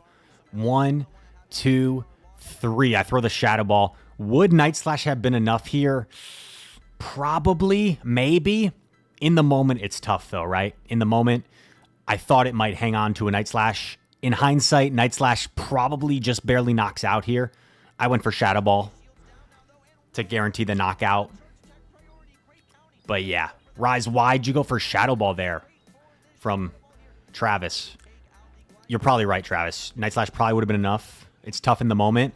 And then here, 1, 2, 3, 4, 5. We get off the Night Slash. And Rise to Occasion is your 2024 Los Angeles Regional Champion. Whoa. But wait. What's going on? So, unfortunately, and I knew it right away, there was some lag here in the end game, and I could see it instantly. So what happened, and we can just watch it once. We don't have to like spend a whole lot of time, but the review ended up standing, so it didn't matter too much. But basically, if we slow this to half speed, you're going to see Shady Skarmory come in late. So 1, 2, the Steel Wings, 3, 4. That 5th Steel Wing should knock me out, and I shouldn't have reached this Night Slash. So he should have been able to farm me down, and he should have been able to land a Brave Bird on Gligar. However, doesn't quite do enough to knock out a Gligar. So this ended up going to a review, and after waiting for a little while, and the luckily with production now, they can like take a look at the exact moment and everything. They decided, the judges, King and Dejan, decided that even if I hadn't got off the Night Slash, then there was too much health on my remaining Pokemon where it likely wouldn't have changed the outcome. So the result stood. Brave Bird does about 70% to a Gligar, so Gligar can actually reach a dig. And I think it would have just needed an Aerial Ace. So, and one thing I don't want in the comments, right, is any shade towards Shady. Nicest guy, longtime supporter of my channel. I'd consider a friend in the community. And if I was in his shoes, I very well may have asked for a review as well, because there was clear lag. I clearly shouldn't have got off that Night Slash, and who knows, like, it could have changed the outcome in the moment. So like, I very well might have asked for a review as well. So GG's. And we win the Los Angeles Regional Championship, man. And pretty cool. I'm a little out of breath. That was like, we went through those all kind of fast. Take a sip of the iced coffee. And we go to the interviews. And ExistingMonkey and Shady gave their interviews. There's a photo at our top 3 here. And I will turn the audio up for my post-interview. But yeah, first, just pretty cool.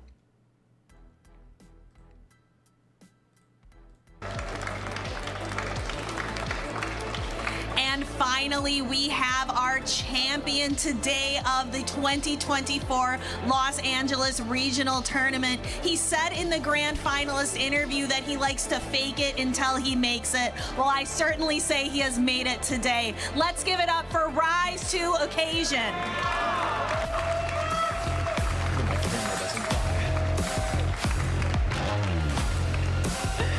Congratulations. Oh wait, behind the scenes, kind of funny. There was this like light thing here. You can read Dejan's lips. Dejan goes, "Watch your head." Look at Dejan. Watch your head. and I'm like, look, I'm like, oh man. And that's what Stephanie DeFi is laughing at. She's like laughing at me trying to duck from the light. Congratulations.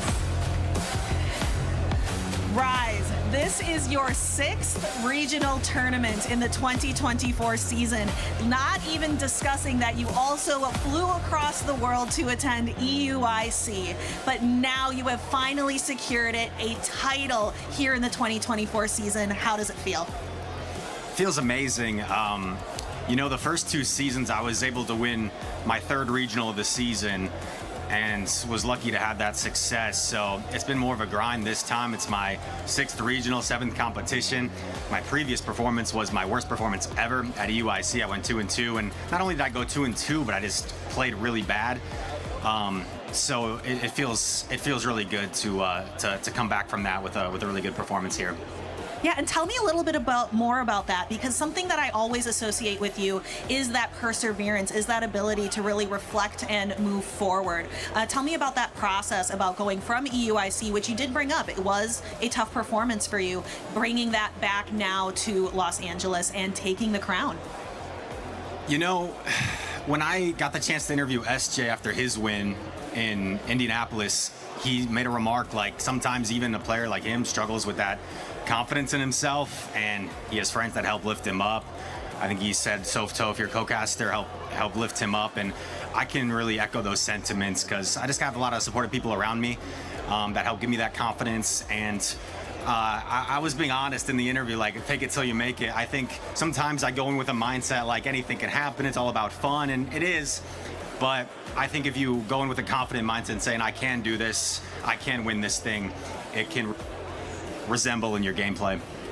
Yes, and what is next for you? Will we see you at NAIC before your Worlds performance?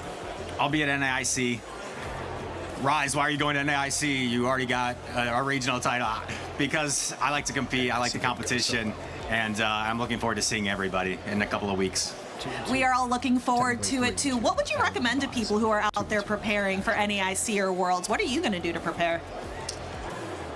You know, it's funny. After playing Brandon and ExistingMonkey and AShadyEquation, I was doing inadequates practice tourneys this week, and they both 3-0'd me in the last one I did.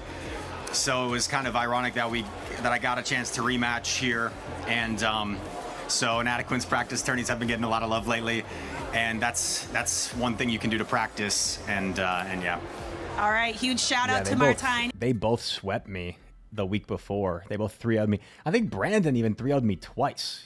He 3-0'd me in like a tournament for like money that was sponsored by like Sanctum Series, and then he 3-0'd me again. and then I rematched them in the top 3, and I was running a different team, to be fair, so the matchup was different, but definitely kind of ironic that I got like a little bit of redemption, I guess. And any other last shout outs for you, Rise? So I've gotten some. And then for this, like, I've been fortunate enough to top cut, you know, multiple times and get rid of the team. So like sometimes I will think about like what I want to say, like if I was to win like the night before, like I'll think about what I want to say in these interviews. So when it actually happens, it's hard to like remember sometimes because your emotions are there. But I'm flack in the past for being too generic with my shout outs because I don't want to leave people out. So if you'll spare me a minute, I can be more specific this time. I want to thank my family, my mom, my sister, my dad, my brother-in-law, Dean. My brother-in-law, Dean, used to, when I just started my YouTube channel, he used to play my videos at work because he has like a desk job. So he used to like play my videos just so I'd get like some viewers and stuff. So that was something I wanted to add there, but you can only talk for so much, right? Before people are like, okay, guys, wrap it up. Tomahawk's stream. It was funny. I got a lot of positive comments in the official stream chat, like great speech, Rise. But at Tomahawk, maybe it's like the British, the European crowd. They were like, all right, Rise, like wrap it up. This weekend, I got the chance to visit family in Fullerton, California that I haven't seen in like a decade. My cousin Jimmy's here right now with his fiance, Hannah, and shout out to my Uncle Joe, Aunt Carol, cousin Mike for all. We have like a little barbecue pre-Memorial Day. Jane, my cousin's daughter. Don't want to embarrass your co-caster Softo, but shout out to her. She's been a really supportive friend, and I feel really appreciative that she's always had my back through whether I'm doubting my gameplay or my skills, or whether I'm questioning if I'm good enough to get other opportunities I've been wanting. Thank you for always having my back, Soph. I appreciate you more than you know. And then, yeah, I'll touch on that for a sec. I mentioned questioning my gameplay and my skills. That was like a recent thing where I mentioned like getting 3-0'd, and I made some really bad misplays where I was just like venting to Soph. I was like, like I can't be affording to make these misplays if I want to like be considered one of the best, if I want to be winning tournaments. And so that was more like just in recent mind, but more so than that, I just wanted to thank Soph because for like years, she's just been a really supportive friend, more so for like the casting side of things, because a lot of you guys know I wanted to cast for a long time. Like since Go got added to the circuit in 2022. And before that, I went to college basically for sports broadcasting. That's what I wanted to do as a career. COVID threw that for a loop a little bit. But as a teenager, I wanted to be a sports commentator. And then when Go got added to the circuit and I saw some of my friends in the community becoming casters, I was like, man, I could be really good at this. And it became something like I really wanted with a passion. And I was like sending emails and trying to send DMs and make a reel and talk to the right people and ask other casters. Just wasn't hearing anything and wasn't like getting much feedback. And it's tough, right? Because like I like to say like for normal jobs, you could like submit an application, maybe ask for feedback, but it's very like it's just a little bit like closed off, you know. And and you just start to question everything. You start to wonder as like the months and the years start to go by, because it was 2 years before I got a shot, you know. And I'm very thankful I got a shot this year, but you start to question yourself, and it's like, am I good enough? Do they not see that in me? Do they not think I'm talented enough? Do they not think I have the look? Do they not think I have the brand image? Do they have questions about my character? Because Pokemon's so like, to them, I know like brand image and character is everything. And I'm like a super analytical person. Like I think about everything and every little possibility. And you guys tease me, right? Because I reference like comments a lot and like, Rise, why do you care so much about comments? But I just care a lot in general, and I love a lot in general. And it's a blessing and a curse because I'm empathetic towards people, and I think a lot before I speak. And but sometimes I overthink, and I hear a comment there, or someone might have one interaction with me that I'm like, oh, maybe I left a bad impression. Do they not like me? Someone makes like one teasing remark, and I'm like, oh, do they hate me behind the scenes? And I get in my head, and I'm wondering, does everybody hate Chris? And basically, I'm rambling, but like through it all, Soph has just been like a really supportive friend for me, and has always, when I'm like doubting myself and when I was really struggling, because you guys see like the highs of me posting about winning tournaments and that stuff, but like you don't always see the lows of like me, like with anxiety about like, am I ever going to get this opportunity? I don't know, personal stuff, relationships, heartbreak, and I don't know. She's just been a friend I can vent to. I'm a pretty independent person. I've only got so many like close friends.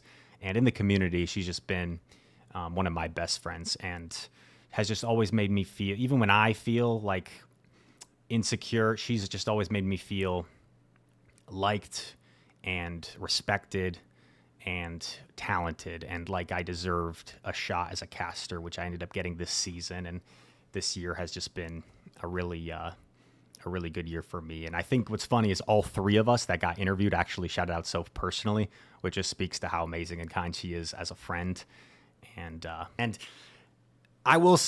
okay, if anyone makes any unnecessary or unsolicited comments, because a few times I've had Soph on my channel, there's always some knuckleheads that make comments, and I will drop kick you if you say anything uncomfortable. Because yeah, okay, Soph, if you know Soph, she's a beautiful girl, and I'm a male, so people feel the need to make comments. But we're colleagues now. We're strictly friends, and I'm very grateful, and I just feel very lucky that I've had her as a friend in my corner. Anyway, moving on.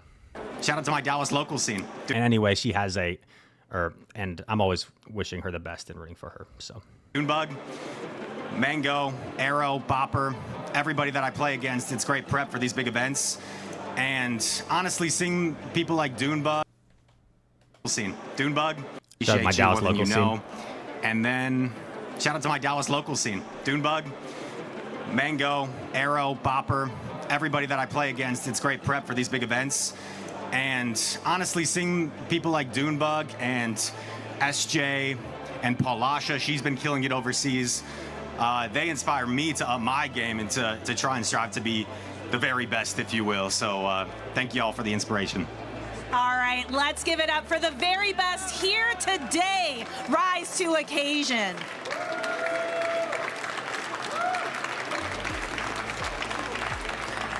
Congratulations again. And that is going to wrap it up here for the awards ceremony. Let's go ahead and close it out over in the lounge. Thank you. And that's pretty much it. Yeah. I forgot to shout out my Legends United teammates in the interview, which I apologize to them for, because one other thing, and I just kind of like ran out of time because I don't want to drag on too long, but I wanted to shout out my Legends United teammates, and I wanted to make a statement like, just, it's one thing like team building or prep or practice, which I honestly do a lot of that on my own, like team building and stuff. I try to come up with a lot of that by myself. So it's more like if I want to test out any scrims or scenarios, that's what my teammates help practice with me with. But it's more so like just the camaraderie of being part of a team. Because some of my favorite memories from this season have been just like exploring London with like Tho and Arrow, and Ramblin' Man joined us. And then we went to like Nando's with It's Axon and Nighttime Clasher and Axon's mom. And I don't know, just like seeing Buckingham Palace and the London Eye and everything. And just like the relationships and the people that you meet in this community is super cool. So, yeah. So I'm grateful for it all, man. Thank you guys all for your support. Super long, in-depth recap. If you guys made it till the very end, we are an hour 59 minutes in. Yeah, let me know. We covered it all. The team building, the Triple Dark Umbreon, YouTube comments. Yeah, probably embarrassed Soph. I kind of got a little soft on you guys there. But don't worry, Soph won't watch this. There's no way. But yeah, no, I think she sent me a message before, like she didn't realize like that I consider her that good of a friend. And it's funny, like in life, sometimes you might be there for somebody when they need it and you don't even realize it. And it like something you do that might seem small might mean a lot to someone else, because you never know what someone's going through. So I guess I'll leave you guys with that message. And yeah, so thank you guys all for supporting me. And looking forward to the upcoming content. Looking forward to Worlds coming up. I'll be competing. I'll hope to turn a page and maybe meet some of you guys there. If anyone else is going to Worlds in Hawaii, and I'll see a lot of amazing battlers from all over the world. And then we'll start it all over and run it all back next season. And fingers crossed that Pokemon will have me back next season as a caster. And I thought Indianapolis went pretty well for my first time, and I got a lot of positive feedback from them in person, and it's just words, right? It's just them telling me, like, nice job and stuff, so who knows, but I had so much fun with it, and I am really passionate about casting, so it's something I would absolutely love to do if they have me back. And I think a lot of you guys, like, aren't just as informed as fans, like, of how it works. So a lot of people tell me, like, a lot of people ask me, like, are you gonna cast more, like, when are you casting next? And it's out of my control, bro, but I would absolutely love to cast as much as they're willing to have me back next year. All that said, guys, thanks so much for watching. We won our 3rd regional championship, our 18th tournament ever. So you can tease me for that. They like to tease me for, like, competing a lot, and I do compete a lot, but yeah, so 3 regional titles in my in 18 tournaments. Granted, 2 of those are Worlds, a few internationals. So we had a pretty successful season to cap off, like, with the regional win. Otherwise, like, it would have been a little disappointing because I was consistent. I had a lot of top cuts. I ended up top cutting 5 out of 6 tournaments in North America. And then my international performances were pretty bad. Those are the 2 tournaments I finished 2-2 both times. So other than my 2 internationals, top cut 5 out of 6 regionals, and we've got Worlds coming up. And yeah, you know, it's funny. This is over 2 hours now, and I'm like I still feel like I have things that I, like, want to say, which is kind of crazy, but I think it's time to wrap it up. Now, 2 hours and 2 minutes. If you guys are still watching, let me know in the comments. What should I have you comment? Comment a smiley face emoji. all that said, thank you so much for watching. If you enjoyed this video, hit that like button, subscribe to the channel. If you're new, comment down below. All comments are appreciated. And all that said, thank you for watching. I hope to see you in the next one. Peace.